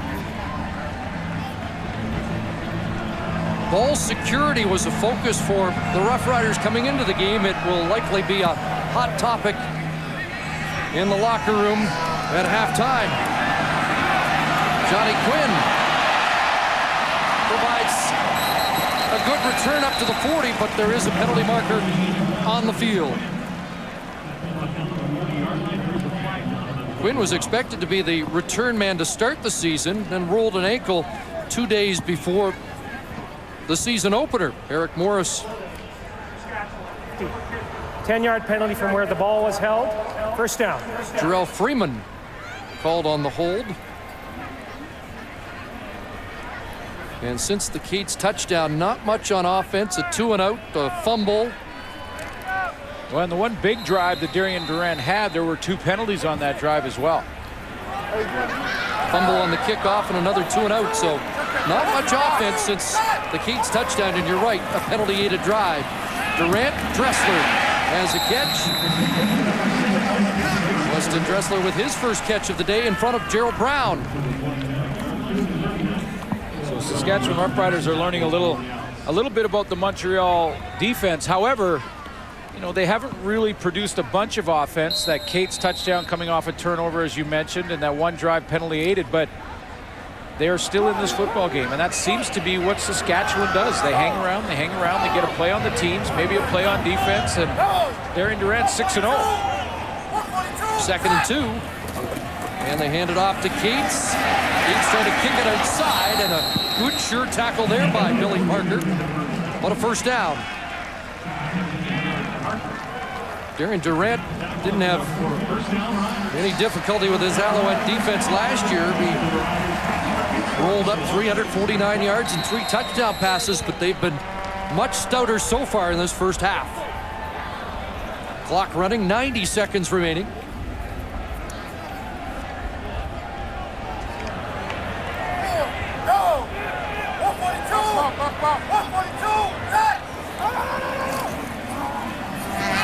And that pass for Cates is off target. It'll be 2nd and 10. I asked Darian Durant, start of the season, who was the quarterback that he looked up to growing up. And he said it was Jeff Garcia. He said that, from his time in both leagues, the National Football League and specifically the CFL, because Darian Durant's father, Israel, from South Carolina, loved the CFL. watched it as many times as he could. And he learned his hero was Jeff Garcia. 2nd and 10, 6 receivers out. Durant has Fantuz. And it's Shake Emery with the tackle close to a first down. Let's see where the spot is. The Roughriders do have a timeout and 69 seconds on the clock. Well, Ray Morrison talked about Graham Harrell and Heisman Trophy runner-up and how that might affect Darian Durant. I think, Michael Bishop last year did affect the quarterbacks that were already here. I'm not so sure that Graham Harrell will have the same impact. I mean, he comes in as a 5th receiver. Yes, he has great credentials from college football, but a lot of guys have. Let me give you a couple names. Major Harris, Andre Ware, Heisman Trophy winner, Brad Banks, finalist.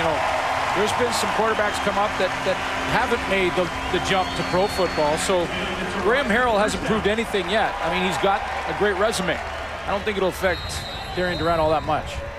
Certainly not an immediate threat, but they want to get Harrell in just to get him acclimatized. But 1st and 10, pressure, Durant scampers away, flag down, Fantuz the catch. Into Alouette territory, but will it stand? It's a hold, and that will negate the play. And probably a chance for points before the end of the half for Saskatchewan. That play got them into plus territory. Saskatchewan, number 63. 10-yard penalty. Repeat, first down. That's the rookie left tackle, Bobby Harris.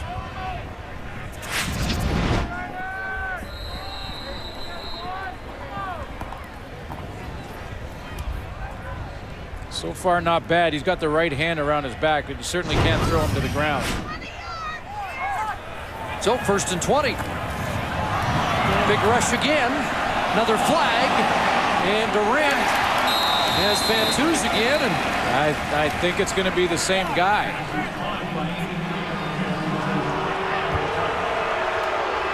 Bobby Harris, I believe, again from the opposite side.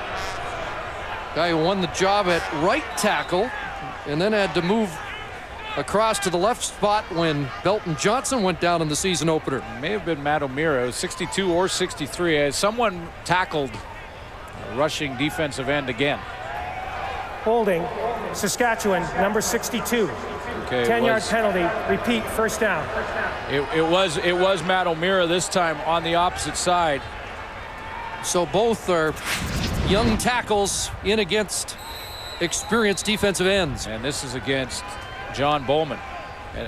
You've got to keep your hands on the inside of the shoulder pads, inside the frame of the defensive player. Well, they graded out well for 2 weeks. They've stepped up in weight class today. And the draw played to Cates on 1st and 30. And the Roughriders probably wise to just run out the clock. Well, you could say that those 2 holding calls takes points off the board because they were going to move into plus territory, the Saskatchewan Roughriders were. But on the other hand, if they don't make those tackles, those holding, maybe Darian Durant is sacked. So, yes, the holding calls were not what you want, but they were likely beaten if they don't. 2nd and 24.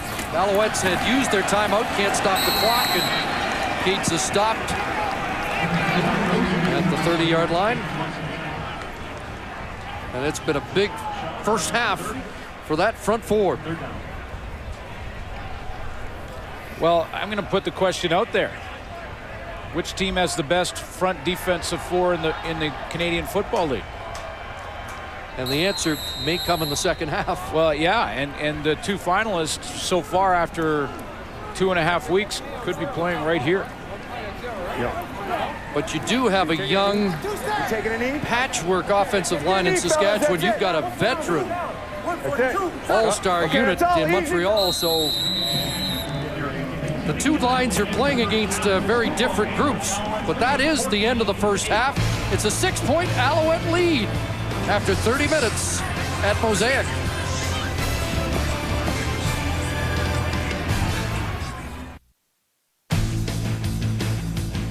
Live at the Half is brought to you by Rona, proud sponsor of the CFL. Rona, doing it right since 1939. And welcome inside our CFL on TSN studios. Dave, Jock, Matt, and Chris with you. 14-8 Montreal in a half that was certainly interesting. Lots going on. Turnovers, block punts, all kinds of things to kind of talk about. But it is 14-8 for the Alouettes. These two unbeaten teams, 2-0 coming in. Now, there was a crazy series of plays there right between the first and second quarter where there's back-to-back fumbles. Saskatchewan ends up getting their only touchdown, Matt. But that was after Giles had a fumble on the goal line. Help me, as a non-player, help me understand, and certainly others too, about bringing a quarterback into the game cold, and you run the risk of doing what Giles did, losing it. Yeah, and speaking of Kim Miller last week, they wanted to get Giles into the ball game week 1 to do the short yardage. Didn't happen. Didn't get to the short yardage. They worked on it week 2. He was there against Toronto, and so they put him in this situation here. Quite frankly, I don't agree with it. It's worked for Montreal with Adrian McPherson, but it doesn't work here as they turn the football over. And, hey, leave it up to Saskatchewan D to come up with a big play. And who better do it than Stevie Baggs? Keith Shulligan comes up with a fumble as Baggs strips it. And then look who's back in the next play, Dave. Right. Darian Durant, underneath the center, the quarterback who's been there, done that. He's hot, he's heated, and he's ready to go. And Wes Cates has a walk into the end zone. This is the way I think it needs to happen, right? But that's Ken Miller's philosophy. It's worked for Montreal. Didn't work for Saskatchewan there, but it turned out in their favor. My view has always been for quarterback sneaks, it's fine to bring somebody else in because they're going forward. They'll either take the snap, but take the ball off center and run a play when you're cold is a whole lot harder. And that's what happened to Giles there. Now, this has been a wild game, obviously, and one of the reasons is two punt blocks. And, Chris Cuthbert and Glenn Suter were talking about the difference in number of blocks this year as compared to last. We've now just seen our 7th punt block this year. There was only 4 all of last year. Both blocks happened the same way. A guy coming through the B gap, meaning just off the guard, coming clean because the up back takes the wrong guy. This is unusual to see 2 in one game, and I had to look at the situation this year, and in fact, Saskatchewan's had now 3 punts blocked. Montreal also has 3. Toronto, the last one remaining. Both of them have experienced special teams coordinators, Kavis Reed in Saskatchewan, Scott Squires in Montreal. So I'm not sure what's going on here. 4 all of last season, and we've got 7 already. 7 already. That's all that information, 6 by 2 teams. So that's they need to clean it up there in Montreal and Saskatchewan. I won't see anymore. There have been a ton of transitions in this football game, but at the beginning of the game, we talked a lot about Mark Trestman's offense, Gary Echeverry's defense. I give an edge to Gary Echeverry's defense considering how much Montreal had the football on Saskatchewan's end of the football field. Now, going into the second half, the things I don't understand about Montreal, even though they had an excessive time to prepare, is these things don't really work against a team that overloads the line of scrimmage, that's fast. Now, that's complicated stuff. This stuff here, it's simple football. That's Avon Colborne. That kid last year almost had 1,000 yards catching, 1,000 yards running. And this type of stuff, the 2 backs inside, a tight end to the right, a little check down, Kerry Carter, all 245 pounds of him, easy running. I bet you Mark Trestman comes out and he goes simple. And I think both of these coaches are going to kind of dumb it down and work on execution more than any other reason to protect the football. Maybe really the only mistake that Saskatchewan's defense has made on that walk-in by Carter, right? That was because of the quick turnaround changes. A quick change, as Cuthbert pointed out. Now, Schultze just used the word Trestman and simple in the same sentence. Well, and dumb as well. I didn't say dumb. You said dumb down. Dumb down. Yeah. I don't think Trestman can do anything. And I don't think he'll all appreciate his name when dumb that close. Sorry, Mark. We know what you meant. Yeah, I'm sure Mark does too. I love the retro unis, by the way, that we've seen all week long. It is Retro Week in the CFL as they are honoring the 60s, and each team has now had a Player of the Decade nominated by the fans. So the Player of the 60s for the Alouettes is George Dixon, a running back who played 7 seasons in Montreal, a 2-time All-Star, was named the league's outstanding player in '62. His number 28 was retired by the Owls, and he was inducted into the Canadian Football Hall of Fame in '74. Unfortunately, we don't have any good highlights of George, but we got plenty of this guy right here. Representing the Saskatchewan Roughriders, yeah, you got George Reed, but how can you not go with a little general? Ron Lancaster, a 4-time All-Star, passed for over 50,000 yards, league's outstanding player twice. He was inducted into the Hall of Fame in 1982, number 23, Mr. Rough Rider, the little general, Ron Lancaster, who is no doubt looking down on this tilt between the 2-0 Riders and the 2-0 Alouettes. It is 14-8. This is the CFL on TSN. Welcome back. Here are your halftime numbers brought to you by Tim Hortons. Always fresh. Chelsea. Well, Dave, the most obvious is the most significant. 4 times the Riders have given the ball to the Alouettes. 3 times the Alouettes have given the ball to the Riders. And the thing that is so unusual is the weather is not even a factor. Who protects the ball wins the second half. A beautiful day in Regina, and it all is good right now so far for the Alouettes, who have the lead. Mark Trestman spoke with Ray Morrison. Early tenacity from their defense, coach, but your team weathered the storm and did a nice job to take the lead at the break here. Yeah, I'm pleased the way our defense is playing. They're playing hard and fast. We had to clean up the punt block, and we've got to play much better offensively. We're dropping too many balls, and we're leaving plays on the field. Yeah, talk to me about Anthony Calvillo and assess maybe what that offense has to do based on what you've seen from the Rider defense in the first half. Well, they're playing very hard and as tenaciously as our defense, so we've got to protect the ball. We've got to wrap it up when we get it. They're trying to strip it. They're doing a great job, and we got to continue drives and keep our defense off the field. Yeah, thanks, Coach. You bet. Welcome back to Mosaic Stadium. TSN, the exclusive broadcaster of the CFL and proud home of the 2009 Grey Cup. It's 14-8 for the visitors as we go down and join Ray Morrison with Saskatchewan coach Ken Miller.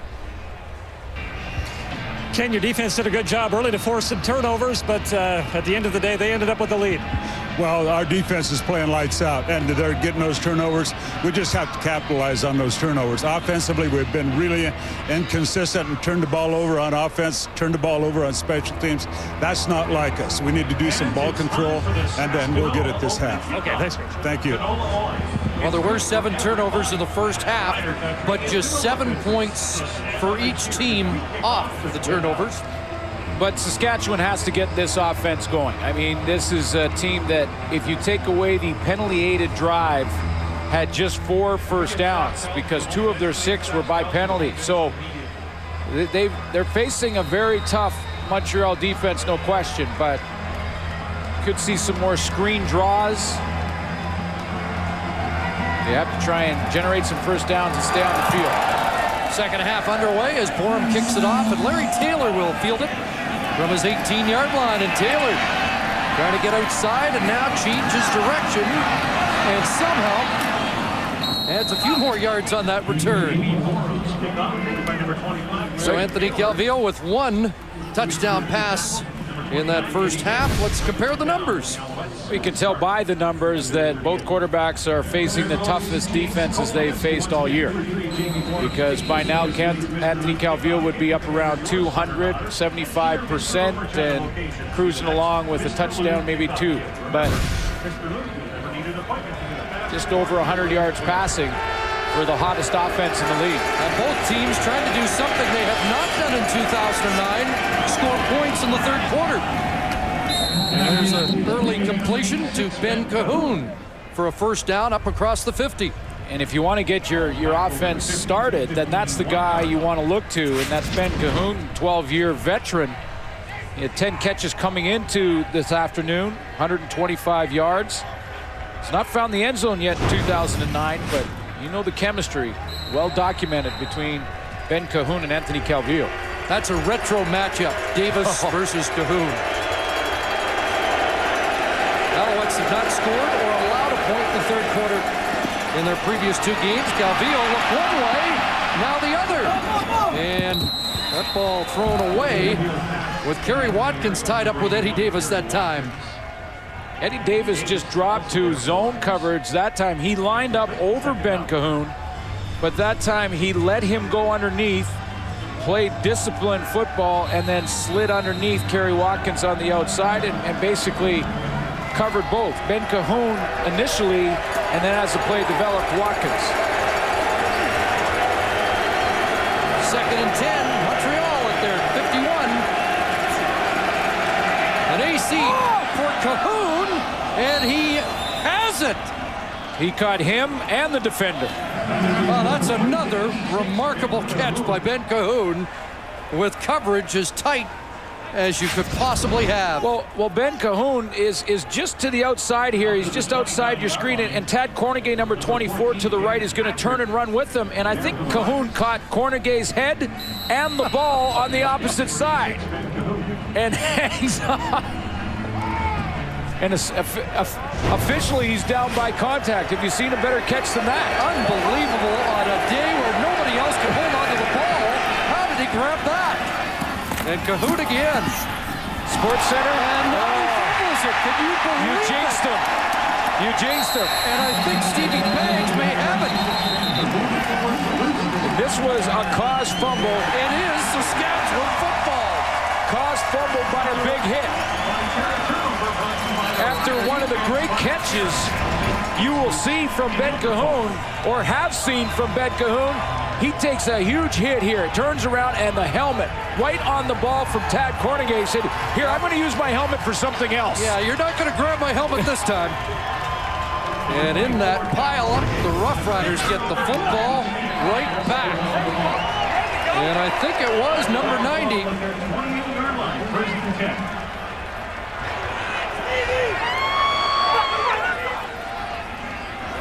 And we're now up to 23 turnovers in just over 6 quarters at Mosaic. Quick hitter and that pass behind Andy Ventus. Stevie Bags keeps making plays. I had a long conversation with him at warm-up and talked about how he felt. It reminded me a little of the conversation of the one I had with Cameron Wake a couple of years ago. And he has just felt that he has not got an opportunity, whether it be the NFL or Europe. He was released at one point. And at times he thought, you know what, I don't think I'm ever going to get a chance to play. And I think that's why you're seeing the sense of urgency now that he's getting his opportunity. 2nd and 10, Roughriders. Durant steps up. Shea Emery is there, and Durant hits the deck short of the first down at the 34. Both quarterbacks are rushed this afternoon. I mean, and that's because of the pass rush from the defensive lines. And this time it's Montreal, but you can see the rush because right now Durant's looking, he's going one read and no, I'm going. I mean, it does open up for him, but he needed to get 10 yards, and they're going to have to kick the ball because he didn't get it. So, but they're not having the time to look at one receiver, check down to the next, and even look to a third read. Pass rush is too quick. Orem back in. Taylor awaits. Okay, here we go. Into the breeze. Good kick. And at the 38, flag down. Taylor trying to get outside. And Larry Taylor steps out near midfield. And a clipping penalty upcoming when we come back. Catch the CFL live from Montreal Thursday on TSN. Fans for their generous donations before today's game. Well, the 60s and Retro Week, it plays pretty well out here, doesn't it? The legendary George Reed standing by with Ray Morrison. And this is the way it should be, Chris. A man of this stature, row 1, great seats. What do you think of the throwback uniforms in this league taking the time to honor its history, George? Well, I think it's a great idea to show everybody what the uniforms and so forth used to look like and everything and bring them up to date as the progression has made, and I think it's an outstanding idea.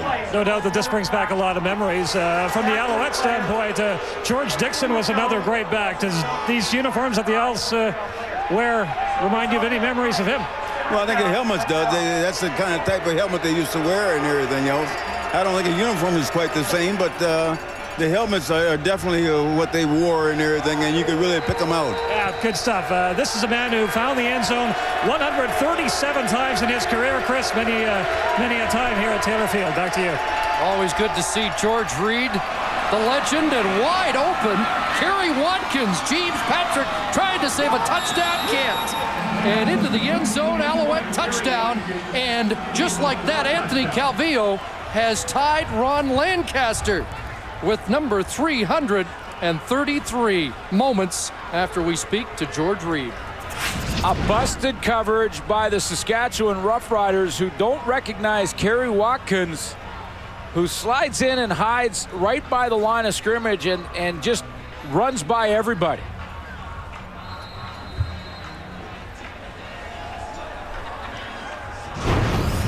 And so Watkins has touchdowns in each of the first 3 games. This is biggest play, 55 yards. The 2 touchdowns for the Montreal Alouettes on broken coverages from Saskatchewan. In Ron Lancaster's park, Anthony Calvillo pulls even.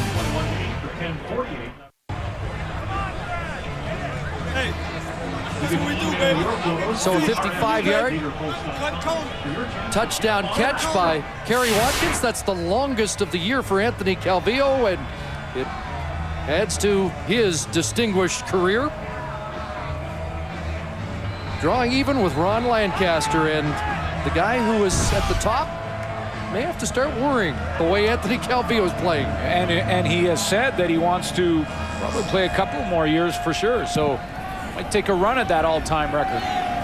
Weston Dressler's dropped deep and in the end zone. He'll put a knee down, and that's a single point that makes it 22-8 to the 14-point lead. Another different formation for Mark Trestman in this Montreal offense, as Kerry Watkins right here. Kerry Watkins starts, but look it up in the tight end is Ben Cahoon, and that confuses the secondary for Saskatchewan. Watch how they run it here. Go ahead, and Cahoon breaks on the out. Now both Eddie Davis here and Omar Morgan, one of them have to switch and go back on to Kerry Watkins. They both jump the out and Ben Cahoon, and look how wide open Kerry Watkins is. It's a safety, one-on-one James Patrick. He beats him to the end zone. That puts some heat on the Saskatchewan offense. They hand it off, and Wes Cates runs through the first tackle up to the 40. Another penalty. 5-yard pickup will be negated. Another penalty against Saskatchewan. And the home crowd is getting restless. You know, just prior to the touchdown, we were talking to George Reed, but a flag was picked up on that punt return by Larry Taylor. Holding, Saskatchewan, number 54. 10-yard penalty, repeat, first down. It's not just one culprit on that offensive line, this time the veteran, Jeremy O'Day. Let's go back to the touchdown one more time, because history in the making for Anthony Calvillo as he ties Ronnie Lancaster, recognizes a wide open receiver. Not very often you see a mistake in the Saskatchewan defense. A little piece of history. 1st and 20 now. They hand it off to Cates again, and he hurdles back across the original line of scrimmage, and a couple more for Wes Cates. That's his best run so far. At least his longest. He does have a touchdown run of 4 yards. Been tough going. Every yard a tough one for the Saskatchewan offense. Just 4 first downs that they earned in the first half. 2 were by penalty. Their total of 6. That wears out a defense quickly when you don't keep your offense on the field. Defense could be getting tired. Last year, Cates averaged 15 yards or 15 carries a game, 4 catches. Durant on a roll, and now throws it away into the bench. Straight man-to-man for the secondary, the Montreal Alouettes, and no target downfield for Darian Durant, because that time you could tell it was man. Davis Sanchez, the corner, came all the way across with Rob Bagg from the right of your screen. Now Durant's going to roll to the right offensively, but coming all the way in, you can see every single player downfield has a man, and there is no one open. Durant has to just throw that one into the stands.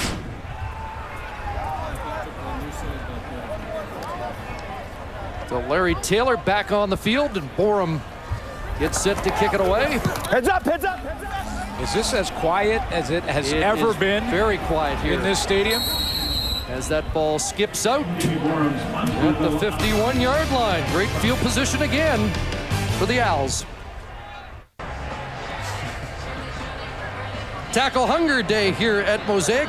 For every sack in today's game, Purelator donates the quarterback's weight in food to a local food bank. Purelator, where business is going, and how about that? 64,600 pounds last year donated to the Regina Food Bank, and the Roughriders have led the way so far this season. Strangely enough, just 1 sack today, that by John Bowman. Here's Coburn out of the backfield, and Cornegay pushes him out at midfield. That is strange, because both defenses playing quite well. I mean, so I think the defensive lines at times, especially Montreal's, has been dominant in this game. So to give just 1 sack is strange. Of course, there's been hits where the ball has come out a bunch, so those could have turned into sacks if not for fumbles. 4 yards for Coburn. It's 2nd and 6. Back to Coburn again. First down run for Avon Coburn. As Stevie Baggs makes the tackle. Trying to strip the football again. You know, good teams and well-coached teams, what they do is when they come in with the game plan, Mark Trestman, like most coaches, will script the first few plays. Well, the Rider defense, they were ready for those plays, and they played well in that first few series. But good coaches make adaptations as they go along. They change things up. Scott Milenovich, the offensive coordinator, has watched the first half. This offense is starting to roll now. Saskatchewan trying to put the brakes on it. Calvillo dumps it off, and there's Capoon tossed down by Sean Lucas. Another Alouette first down. They're rolling. It's all about adjustments. If the defense is playing a certain style, defensive play in certain coverages, whether it be man-to-man coverage, they go to zone coverage. It's about how you adjust and then come out in the second half with your same playbook, but different plays that work against what you're seeing this afternoon. And Mark Trestman is one of the masters at making those adjustments.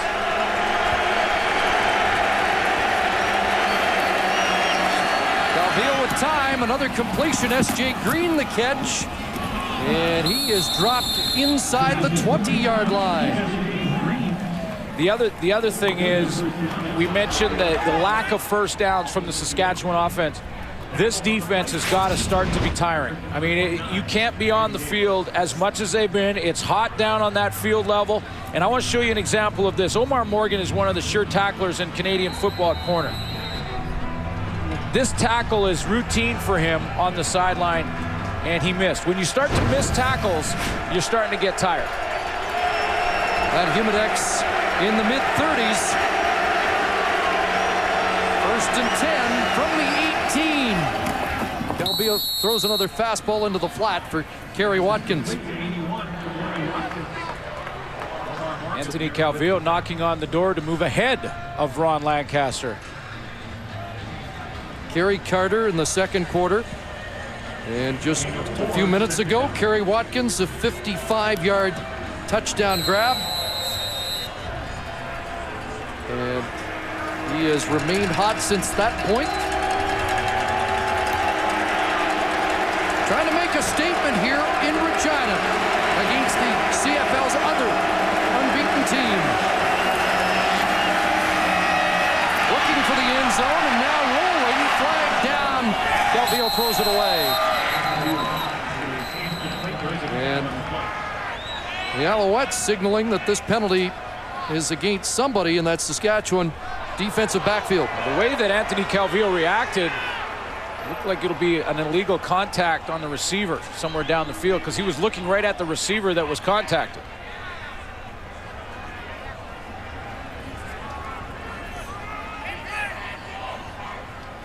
Illegal contact. Saskatchewan, number 15. Penalty is half the distance to the goal and a first down. Lance Fraser. Another sign of fatigue, Chris, is penalties. And we've seen it now on the defense. We saw it earlier on the offense.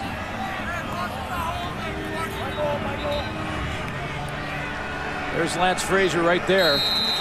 Ben Cahoon tries to get inside. You can see he just basically pulls him to the ground. So it's 1st and goal at the 7. Calvillo perhaps looking for 333. No, Coburn up the middle, and that was easy. Avon Coburn, touchdown. Well, I think this is really a combination of a couple of things. The great adjustments made by the Alouette offense. Scott Milenovich, the offensive coordinator, to find some plays in the playbook, to start to find some weaknesses in this Saskatchewan defense, and also that the Rider defense is starting to fatigue. But Scott Milenovich has made some nice adjustments. He's got the ball out of Anthony Calvillo's hands. He's mixed some things up. That tight end formation with Cahoon as a tight end and Kerry Watkins as a wide receiver that worked for the touchdown, that was a beauty. Back-to-back touchdown drives. Coburn has his 3rd major of the season. Duval adds the extra point. It's 29-8 at a hushed Mosaic Stadium.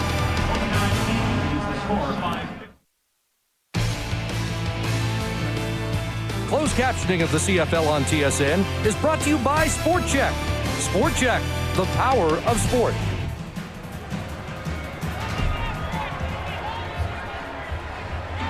Well, I mentioned that neither team had scored in the 3rd quarter, but the Alouettes have changed that in a big way. A pair of touchdowns here in the opening 9 minutes of the third quarter. Avon Coburn has his third touchdown of the season. And the Alouettes suddenly have a 21-point lead. And they've shown the league that they can get out to a fast start and hold the lead, and they can also work their way back from being behind and grind out a game to get to a lead.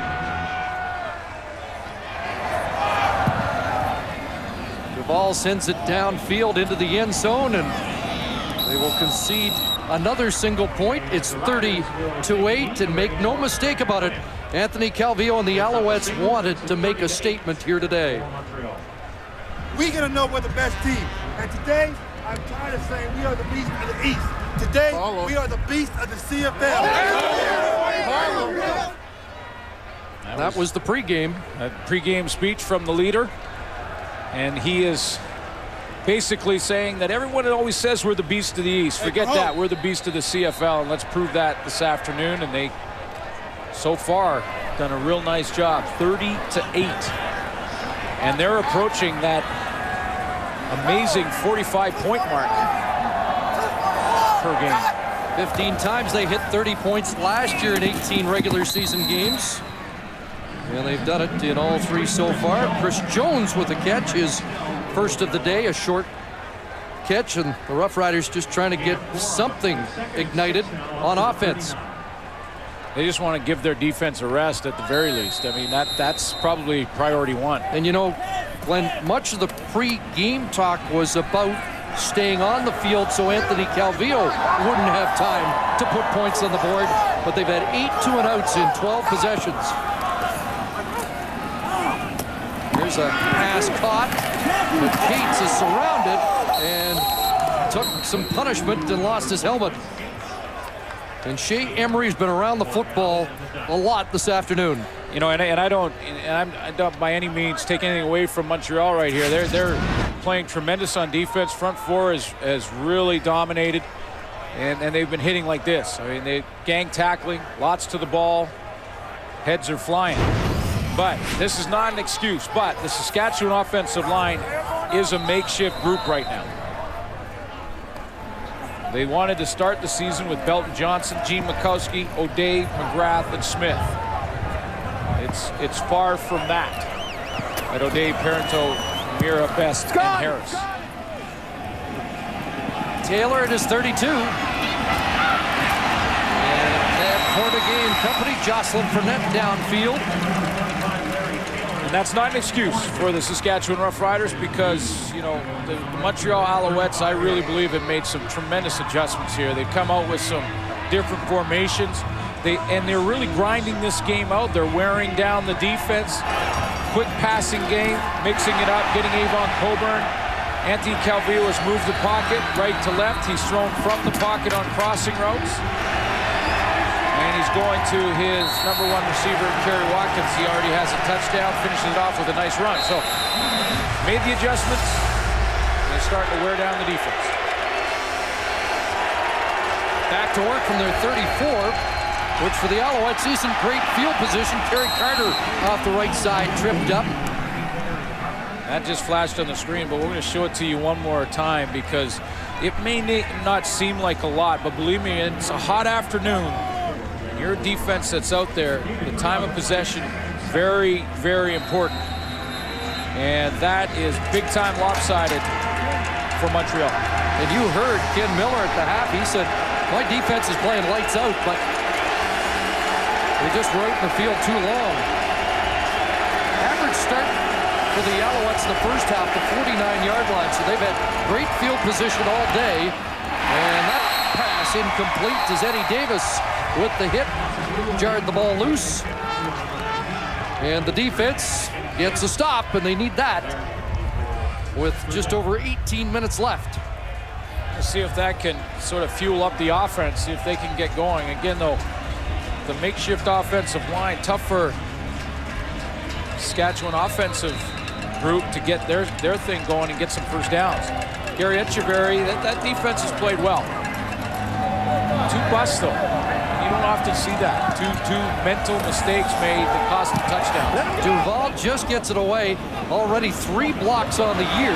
Here's Dressler back trying to make something happen. And a great tackle there. as Weston Dressler is tossed down by Ramon Guzman. Back in the Alouette lineup. Well, TSN's live coverage of the 2009 Open Championship continues tomorrow morning from Turnberry. Final round action beginning at 6 a.m. Eastern, 3 a.m. Pacific. And catch bonus online coverage of holes 9, 10, and 11 exclusively on tsn.ca. And how about that story? Retro Week has won 5 British Opens, but this would be the most remarkable if he can do it tomorrow. Durant trying to air it out, and Andy Fantuz with a little hand fight downfield against Billy Parker for a big game. Parker says he was pushed off. Officials say just a good hand battle. And Darian Durant is saying, I don't care if they're covered anymore. We've got to try and make something happen, because Billy Parker can't really cover Andy Fantuz any better. He just wins the fight and catches that ball at the high point when it arrives. But Darian Durant saying, coverage or not, you've got to start taking some chances with the ball down the field. Now time is the enemy.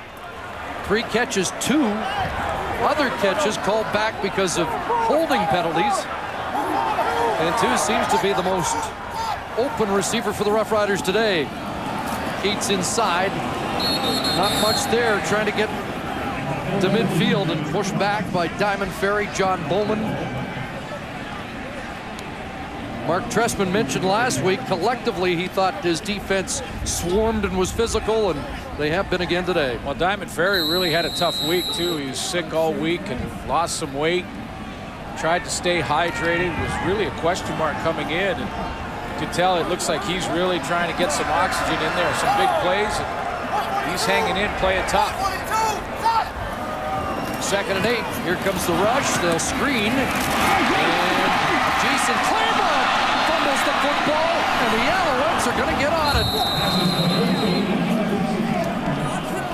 Claremont unloaded on by Karan Williams. 5th turnover of the game for the Roughriders, now 9 on the afternoon. Claremont starts in the backfield, fakes like he's going to block from the tight end position, then he just flares out for a little screen pass.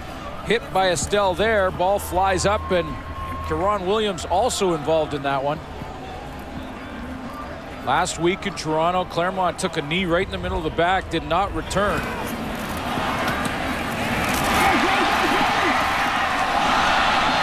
See how he's holding the ball out in front of them, though. He's got to secure that football. I have a feeling that not just these two teams, but most of the teams in the league, if not all of them, over the next couple of weeks are going to be working on ball control drills. Yes. In practice. Protecting the football when contact is about to arrive. It's a fundamental that may have been overlooked a little bit in training camp here. 15 Saskatchewan turnovers, and we haven't finished 3 games. Back to Coburn, a hole off the right side, into the secondary, and cut down at the 34-yard line. But big hole for Avon Coburn. Yes, it was. This is where the offensive line starts to take control. There's Coburn there, and you're going to see the great hole that they will open up. Ray Williams goes inside, and there it's just the lane is open. No contact at the line of scrimmage for Avon Coburn. Turns it up the field, and then it's one-on-one with the safety, James Patrick. 96 yards on the day for Coburn, 22 on that rough. And now Brian Bratton back in the game. Hurt earlier, and look at the range of Stevie Baggs with another tackle from his defensive end position. This is Mark Trestman and Scott Milenovich at their best. I love this because I know how difficult it is to defend. Watch how you see Coburn, who just had a big run, go this way, and there is Brian Bratton here, and watch how he's going to go the opposite way and then go straight out into the flat. That kind of cross action will freeze linebackers. Tad Cornergate and Ray Williams are stuck. They're stuck in sand there. They're not sure which direction to go, and that's why Bratton gets the corner. Should be the final play of the 3rd quarter. Back to Coburn again, and he plows forward down to the 15-yard line. Through 45 minutes, and the Alouettes in the driver's seat at Mosaic. Third quarter stats brought to you by Tim Hortons. Always fresh, always. I think this game has come down to the first downs. The Alouettes have made some adjustments offensively and have kept their offense on the field. And Darian Durant just can't keep his out there. They had 4 earned first downs, Chris, in the first half. And then they had 2 more by penalty and make a total of 6. And then they had just 1 first down in the third quarter. Anthony Calvillo may be approaching a historic mark here. He has tied Ron Lancaster in touchdown passes today, threatening again. But I wanted to ask you, last year by this point in a game going like this, Darian Durant wouldn't still be in. Ken Miller's talked about a longer leash. Well, he's giving him that leash. He's giving him a chance to stay out there and work through it. But I think he's looking at this, Chris, and saying it's not Durant. He's got a makeshift offensive line out there. He's not getting much help. Neither is the running game. 2nd and 3. Back inside Coburn. And not much there. Does he have enough for a first down? I think he's about a yard short. And Mark Trestman has a decision to make. And you can hear somebody down there saying it's way more than a yard. And so Duval and the field goal team comes on. Yeah, it's a good decision. There's still a quarter of football to play, and points are important every time you're in the red zone.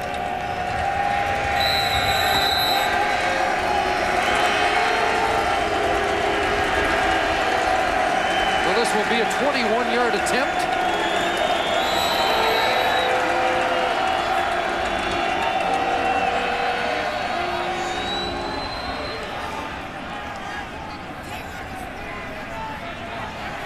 Time count violation, although Duval seemed to be confused about whether time had been whistled in.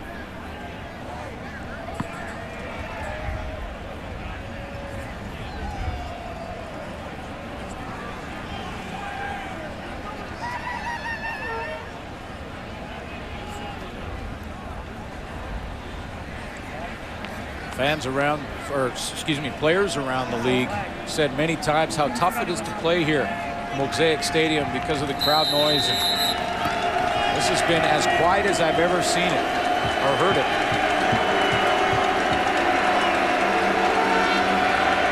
So they reset the clock, and Duval gets a chance to put it through and add to the lead. 33-8 for the Alouettes. A team that in the 60s was certainly not this formidable. No. Well, they actually struggled in the 60s. When you think about their best finish being a 3rd place finish in the East Division. They did have the leading rusher in George Dixon, as Ray Morrison mentioned, in 62. And Larry Fairholm, an All-Canadian, in 69. But as I mentioned, their highest finish was 3rd. Mention Larry because his son Jeff was a Saskatchewan Roughrider. You know, and they didn't have a leading passer in the 60s, but they did have Sam Echeverry, who led for the 6 years in the 50s leading into the 60s. He and Hal Patterson, even in 1960, we put that record from 69 in 2-10-2 because the next year they were Grey Cup champions. Yeah, a quick turnaround there. I'm glad to hear the name George Dixon. I had the good fortune of working with George in Montreal in the early 80s when he was a broadcaster for the Alouettes, and what a classy gentleman. Reminds me a lot of George Reed. Is that right? Very much so. The all-time leading rusher in Alouette history until Mike Pringle came along. There's Johnny Quinn cut down. Great downfield cover. George Dixon was quite a running back, and maybe overshadowed because the other George was so dominant. Was he ever? In the Western side of things. Yeah, as soon as George Reed showed up, it was George Reed leading the league year after year. George Dixon, a highlight. You mentioned Hal Patterson, too. He, in 1960, finished 2nd in receiving, so he was the leader in the East, but didn't take the CFL title. And there's a guy, George Reed, who was the leading rusher many, many years in a row. Darian Durant trying to solve this Alouette defense, and he hooks up with Weston Dressler for a reception across the 25-yard line. So Ken Miller's going to try and have his #1 man work his way through this against the toughest test right now in the CFL.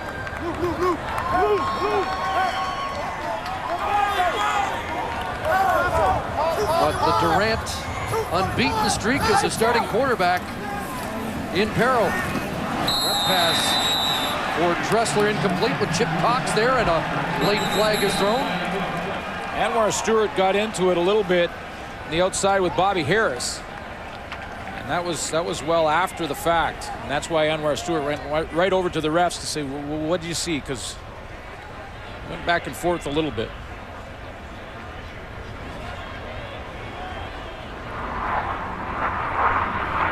Major foul. Unnecessary roughness. Montreal, number 69. 15-yard penalty, first down. That's Eric Wilson, the big defensive tackle. You mentioned him early in the game, and the Alouettes will tell you that he doesn't get many of the headlines. Karan Williams and Anwar Stewart, John Mobin get most of the attention. He gets the double and triple teams that allow the other guys to pad their stats. But it is a 15-yard penalty and a Rough Rider first down. 5 receivers out, and Durant looking downfield, incomplete. Trying to go to Dressler, who was well covered on the play by Gerald Brown. Second and 10.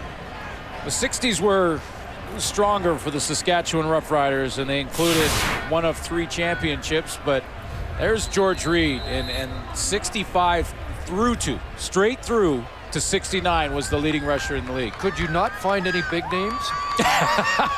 Reed, Lancaster, Campbell. Finished first 3 times. We're in the Grey Cup 3 times and then won that one in 66 in Vancouver against Ottawa.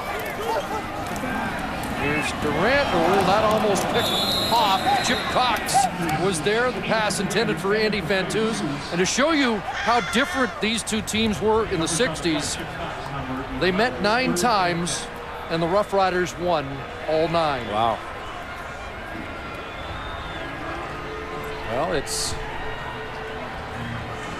Ken Miller started out 6-0 in 2008. A lot of people were surprised by that start.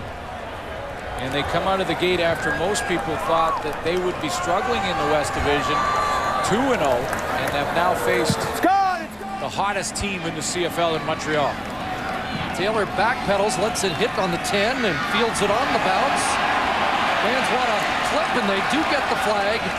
As Larry Taylor's scampering up across the 25, and he'll step out at the 30, but that will be negated. It's a 58-yard punt, and Boulay will be called on the clip.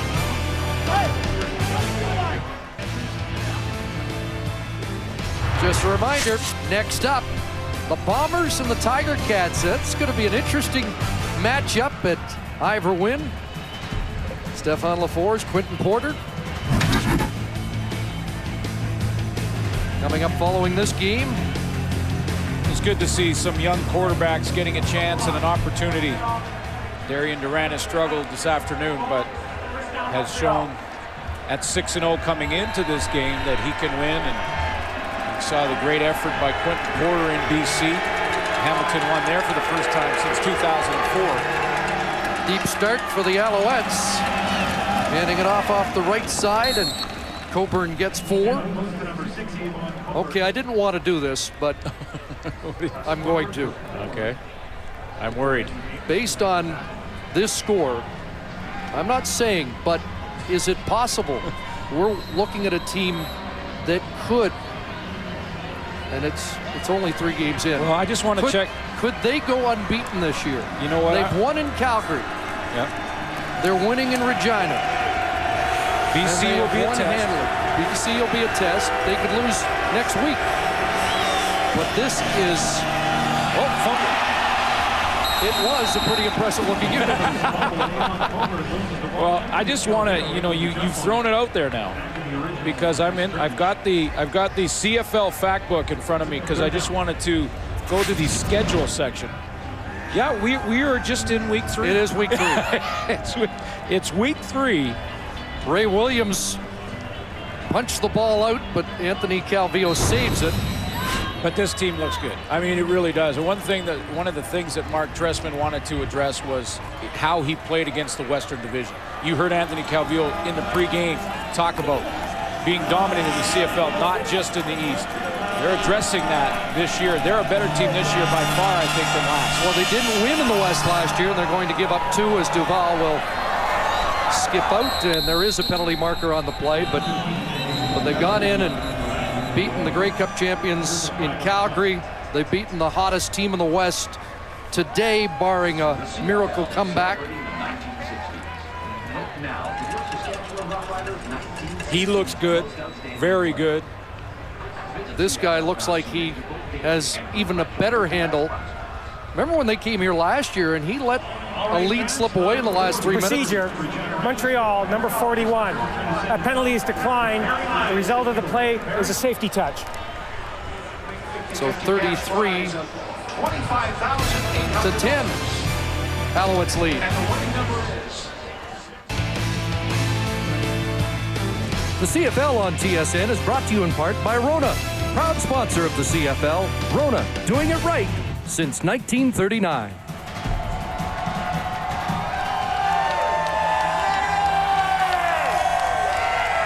Still having a good time. Yeah. Always do it, Mosaic. This isn't really what they had in mind. 33-10 after the safety. The Alouettes to kick it away. Still over 10 minutes to go. Stu Ford with the return, and he's tossed down at the 50-yard line. Well, because it happened so quickly and we moved on so quickly, I wanted Sports Center to get another chance to cue the tape machines to show one of the great catches in the CFL this year and maybe in a long time.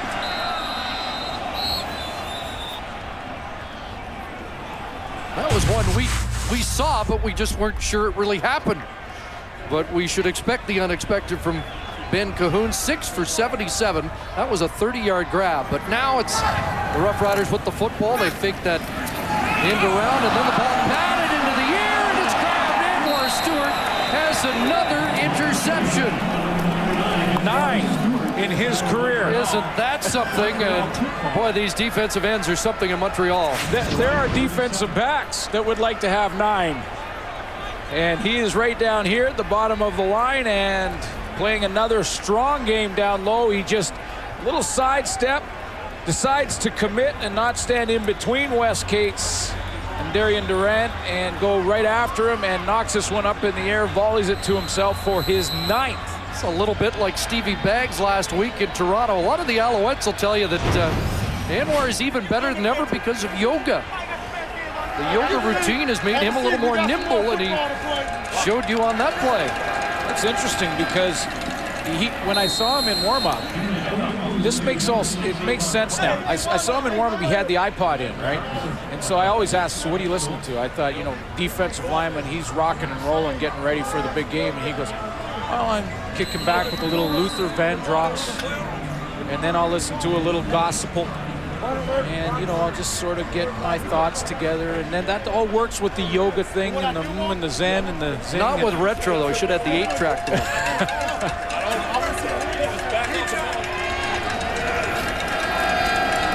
And off to Coburn trying the left side. Now he'll cut back, and nothing there that time. And he'll be stopped short, and will Mark Trestman send the field goal team on here to try one 40-plus into the wind.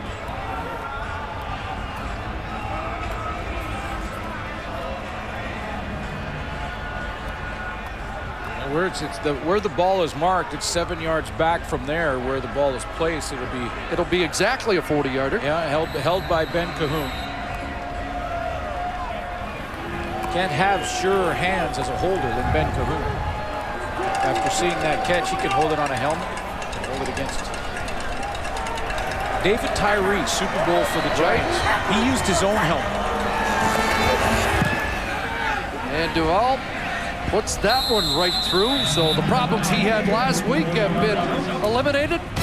And it's now 36-10 Alouettes. Tonight's game story brought to you by Molson Canadian. This is our beer. Anthony Calvillo, congratulations. Tying the great Ron Lancaster, 333 passing touchdowns. All kinds of turnovers in this game. Both teams will have to shore that end of their games up. Avon Coburn, another 100-yard game for him. And Westcade's back in action. But he's up against a pretty darn good defense right now.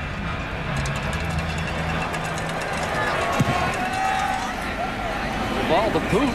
Johnny Quinn has to scramble back to his 7. And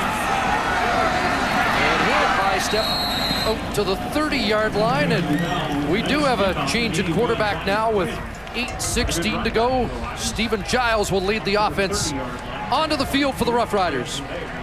That's a good idea by now. The very least, Stephen Giles gets some reps, gets a chance to get some playing action. 6 appearances last year. He got 1 game start, and the fans give him a cheer. Of course, he has been in once today with disastrous results. That fumble down by the goal line, but he throws the strike here. Weston Dressler the catch, and trying to shake a tackle, and Diamond Ferry giving you a little Calgary Stampede routine. And the ball came loose, but the play had been whistled dead. A good strike there by Stephen Giles, who is 1-0. You mentioned that 1 start. He won that game.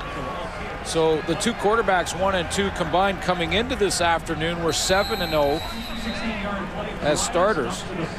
Throws the strike to get going to Weston Dressler. So first down at the Rough Rider 46. 6 receiver set. Quick hitter inside, and Claremont can't come up with it.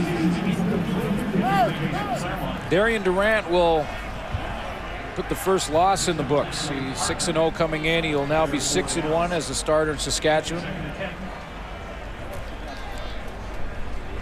You know, they had some problems up front. A few holding calls in a row up there. They had trouble controlling the defensive line here in Montreal. The makeshift offensive line. First time he hasn't finished. Last year, 10 of the 18 games the starter for the Rough Riders did not finish. There's another big play by Eric Wilson, taking down Wes Cates behind the line of scrimmage. And that Alouette defense giving no quarter here, even with this 26-point lead. And Mark Trestman took a leap with Shea Emery at middle linebacker this year. He knew he had a strong front 4. Eric Wilson moves in and is having a great year. Anwar Stewart's leadership, tremendous. And you know, this is a defense that starts 2 rookies at halfback, like Jock Climby mentioned right off the top of the show. And Gerald Brown and Billy Parker have been unnoticed, which is good for a defensive back. Taylor reverses field. Makes every one of those punt returns an adventure. Can we go back one more time? Because again, Sports Center, this is top 10. This is highlight of the night. Get the tapes, 3, 2, 1, rolling. That is a beauty.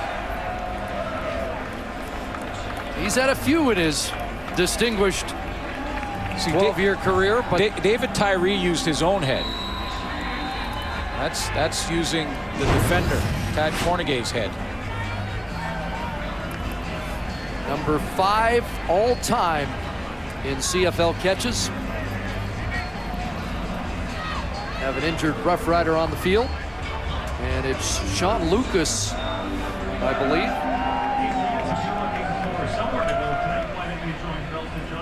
But here are I've enraged 7 other teams.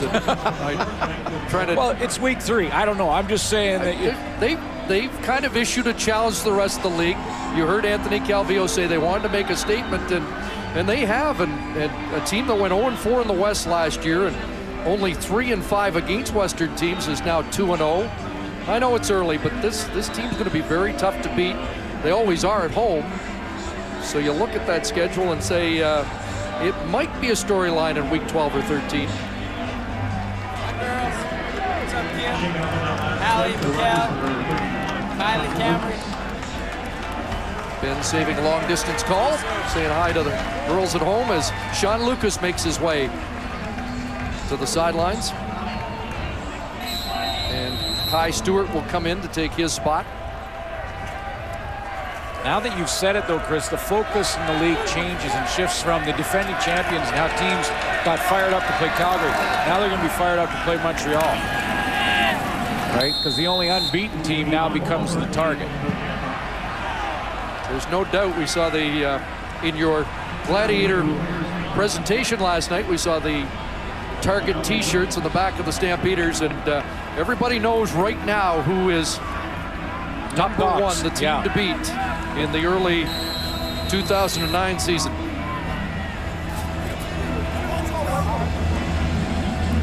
Well, solid up front. I mean, the O-line, you go across that board, starting with Brian Chu, over 200 games for him. Florian Lambert, guards. They are solid up there. 2nd and 5. And Calvillo slings that to Bratton, and Omar Morgan there immediately, and check the spot close to a first down. You know, and a guy that's not even in the lineup for Montreal is Jamel Richardson, who, you know, he last year was Mr. Touchdown. Any surprise he's still in? Yeah, with a 26-point lead, 5 minutes and change left. I think, you know, coaches are becoming more and more reluctant to make the change with 5 minutes, 6, 7, 8 minutes.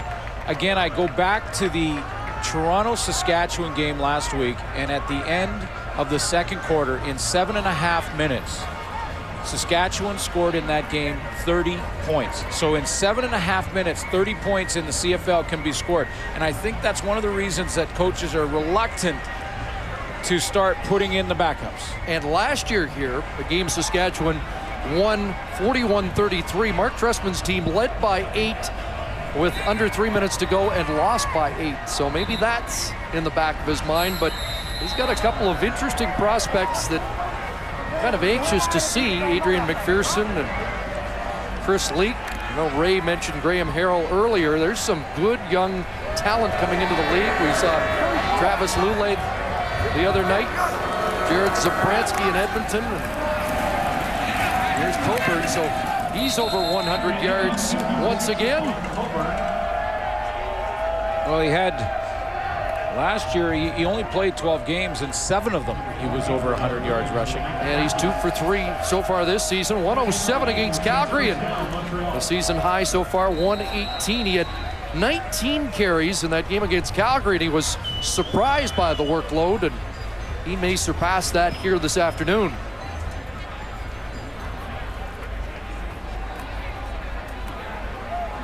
Just a tremendous initiative of the Canadian Football League, I think, to do Retro Week. Just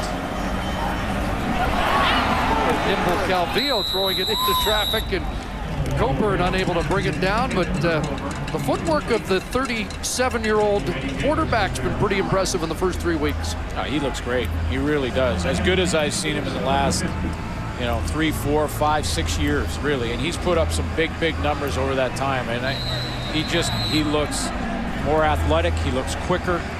You knew he had the smarts. The cerebral part of the game was always there with Calvillo, but he looks physically better this year than the last few. 2nd and 10. Good news for the Riders. Sean Lucas back in, but the movement on the line of scrimmage, we'll find out if the Roughriders jump quick or were drawn offside. Not a terrible effort from the defense of the Saskatchewan Roughriders, but they'll go back this week and look at the tapes and they'll say, guys, we gave up 2. It was charity on 2 and a key point of the ball game. Offside, Saskatchewan, number 90. 5-yard penalty, 2nd down. No, but the bigger issues are on the other side of the ball right now. No question. It's on the protection and the O-line right now, but those 2 busts are just uncharacteristic of what we've seen in the first 2 weeks from Saskatchewan's defense. And mental mistakes against Anthony Calvillo, you might be able to make a mistake and blow a coverage against one of the younger quarterbacks, and may get, may live to see the next play. There's Cahoon with another first down grab down to the 40-yard line. You bust a coverage against a 16-year veteran, forget it. He'll find that hole and he'll beat you. And there were 2 busts. The Kerry Carter touchdown on the sudden change when Saskatchewan's defense wasn't prepared and ready, didn't have the call. And then the new formation when Ben Cahoon came in at tight end. Kerry Watkins went to wide receiver and ran by everybody who was wide open. Those 2 busts really when the game was in balance. 5 receivers. Diedrich, the running back, and there's a face mask. And Ryan Bratton took exception. Eddie Davis got his hands on the grill.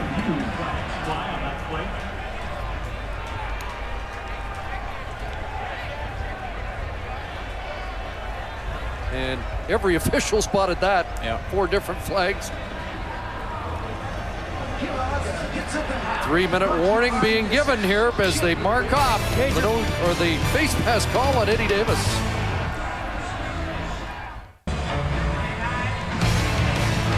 Well, a reminder, immediately following our game, we'll head to Iverwin Stadium. This may end up being the best game of the weekend. The Bombers and the Tiger Cats for second in the East. And Christmas didn't come early here in Regina today. It's not exactly a cool suit to have on in the sun. 1st and 10. And right back to Coburn. And Avon Coburn adds to his totals and a first down to the 15-yard line. And Anthony Calvillo may have one more historic note in his playbook today. Well, Coburn has really been chewing up the yardage along the ground. I'm wondering if Mark Trestman will give Calvillo a chance to beat the record. I don't think that's something he's probably thinking about on the top of his mind. He just wants to grind this game out now, finish the last couple minutes, and take the W without getting anyone hurt. But you never know. Now right back to Coburn and Stevie Baggs playing every snap with the stop.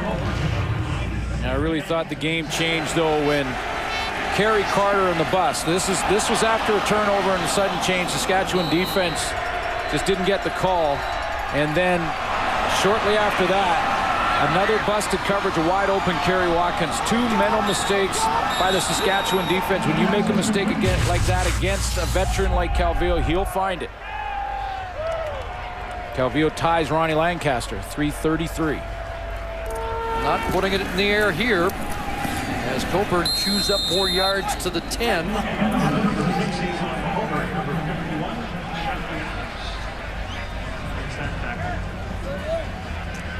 His percentage has dropped 3% coming in, 75%, but... Well, yeah, and they're off their point total, too. They're averaging 45 a game coming in. But they're knocking on the door, so... And they are 2nd and 7. Coburn again, slashing inside the 5, and he'll be about a yard short of the first down. I don't wonder if Mark Trestman will just grind it out here. Kind of a dilemma for a coach. You don't want to put 3 more on the board. Yeah, but you might rub more salt in the wound by scoring here. Yeah, so. especially in a game that's against, it's not against a divisional opponent, right? I mean, points matter if you're playing, if Mark Trestman's playing Hamilton or Winnipeg or Toronto.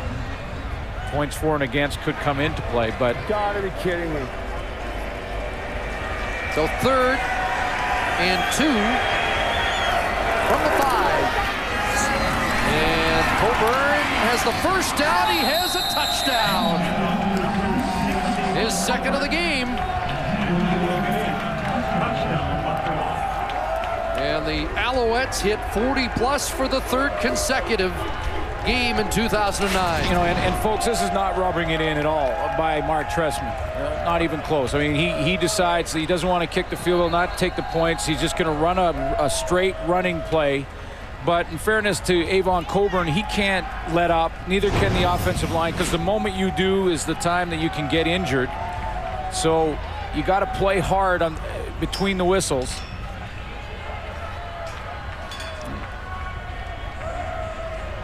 Tell you a quick story. We were playing in Saskatchewan right here in Taylor Field against Mike Pringle, the Montreal Alouettes. And it was a 4-point game when they got the ball on the 10-yard line. And we thought a quick 2 and out, and we've got them. And they proceeded to hand the ball off to Mike Pringle about 15 times in a row. They got right down to the 1-yard line and kneeled down once. That was tough to swallow. That was even worse, was it? That was tough to swallow, because there's a lot of pride on the field.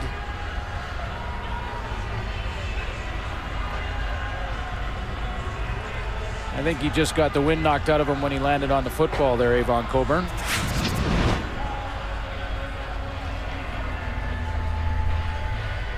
But he earned his check this afternoon. 23 carries, 143 yards, and a pair of touchdowns. And doesn't look like he's injured too badly on the play. Here in the final minute, Hamilton will be in Montreal next Thursday. What do you think of the retro? I love the retro. Yeah, I really like the Alouette helmets. And all the looks have been good so far. The Lions helmet was one that, yeah, of course, being a youngster in BC, in northern BC.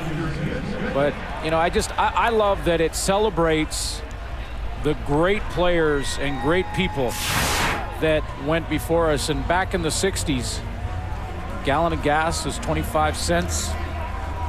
Our producer, John Hines, really likes this one.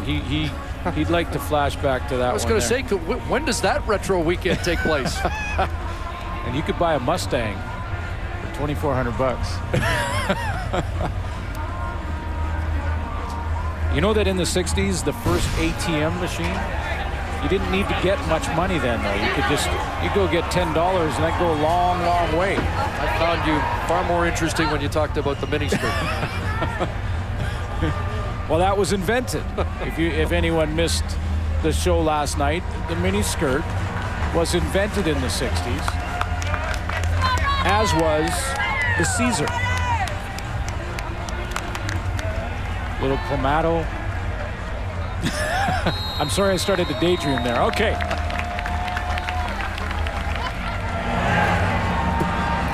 Number one of the top movies in the 60s, Butch Cassidy and the Sundance Kid. One of my favorites. Still a great movie today. Paul Newman, Robert Redford. Here's Stu Ford. And Ford up across the 35. Well, next week, the Saskatchewan Roughriders will be at home against the Edmonton Eskimos, and they will commemorate the 89 team. I don't think Ron Lancaster or George Reed had bobblehead dolls, but look at number 27. Yeah, that was... That's good. Okay, you got me there. That was done by Corby's, and they actually took 6-7 of the players from the 89 team to make those. And have you been in training for next week? You know, I want to. Can we see that again just for a second? Because if we did panel bobbleheads like that, right? You did one of everyone in panel, and that was Dave Randorf. You could just add at the bottom life size. I know. I always. I'm letting you dig your own hole. I always pick on them. Well, they got the mustache, right? That's enough. Yes, folks, it is a 33-point Alouette lead.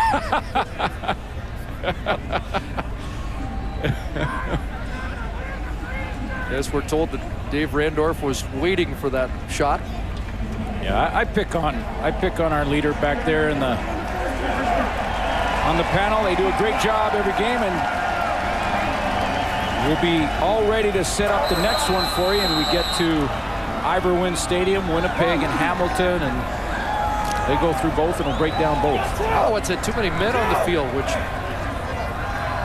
it's felt like on defense has been the case a lot today. The 13th man's gone home here in Saskatchewan for the most part. Dressler with the catch. Down inside the 45. But this has been a humbling day for the home side that was riding high at 2-0. Well, they have some issues on the O-line. I think that was one thing. They played against a very good defense this afternoon and the hottest offensive team in the league. Giles a little trouble with that shotgun snap and just gets it away with 24 seconds. And for Stephen Giles, that long Alouette drive kind of took away some reps for him that he was probably looking forward to here late in the fourth quarter. Yeah, you like to get out there and play. And the other thing that both these teams have to eliminate are these turnovers. I mean, I have not seen a season start with this many across the board, especially here at Mosaic Stadium. I mean, block kicks on special teams, drop balls. I mean, a lot of them are forced by big hits, but there are some where it's just sloppy dropping the football. 25 turnovers in 2 games here. A pass for Jones, and it's broken up. And an injured Alouette on the play as Chris Jones was after the ball, and they help up Gerald Brown. And there's a penalty marker back at the line of scrimmage. It's roughing the passer, I think. 15-yard penalty, first down. There's a late hit.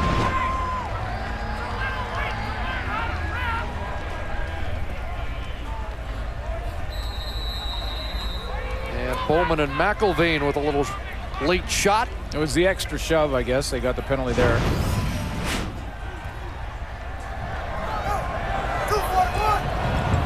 I think the Roughriders have been this deep since they scored a touchdown in the second quarter. And Giles looking into the end zone and overthrows Rob Bagg by a couple of strides. And there are 11 seconds remaining. You know, it's a lot of points on the board, 43, but you know, I think Ken Miller will look at the defensive film and not be too upset. I mean, he said that the defense, he said to Ray Morrison at halftime, the defense was playing great. They did have a very good first half.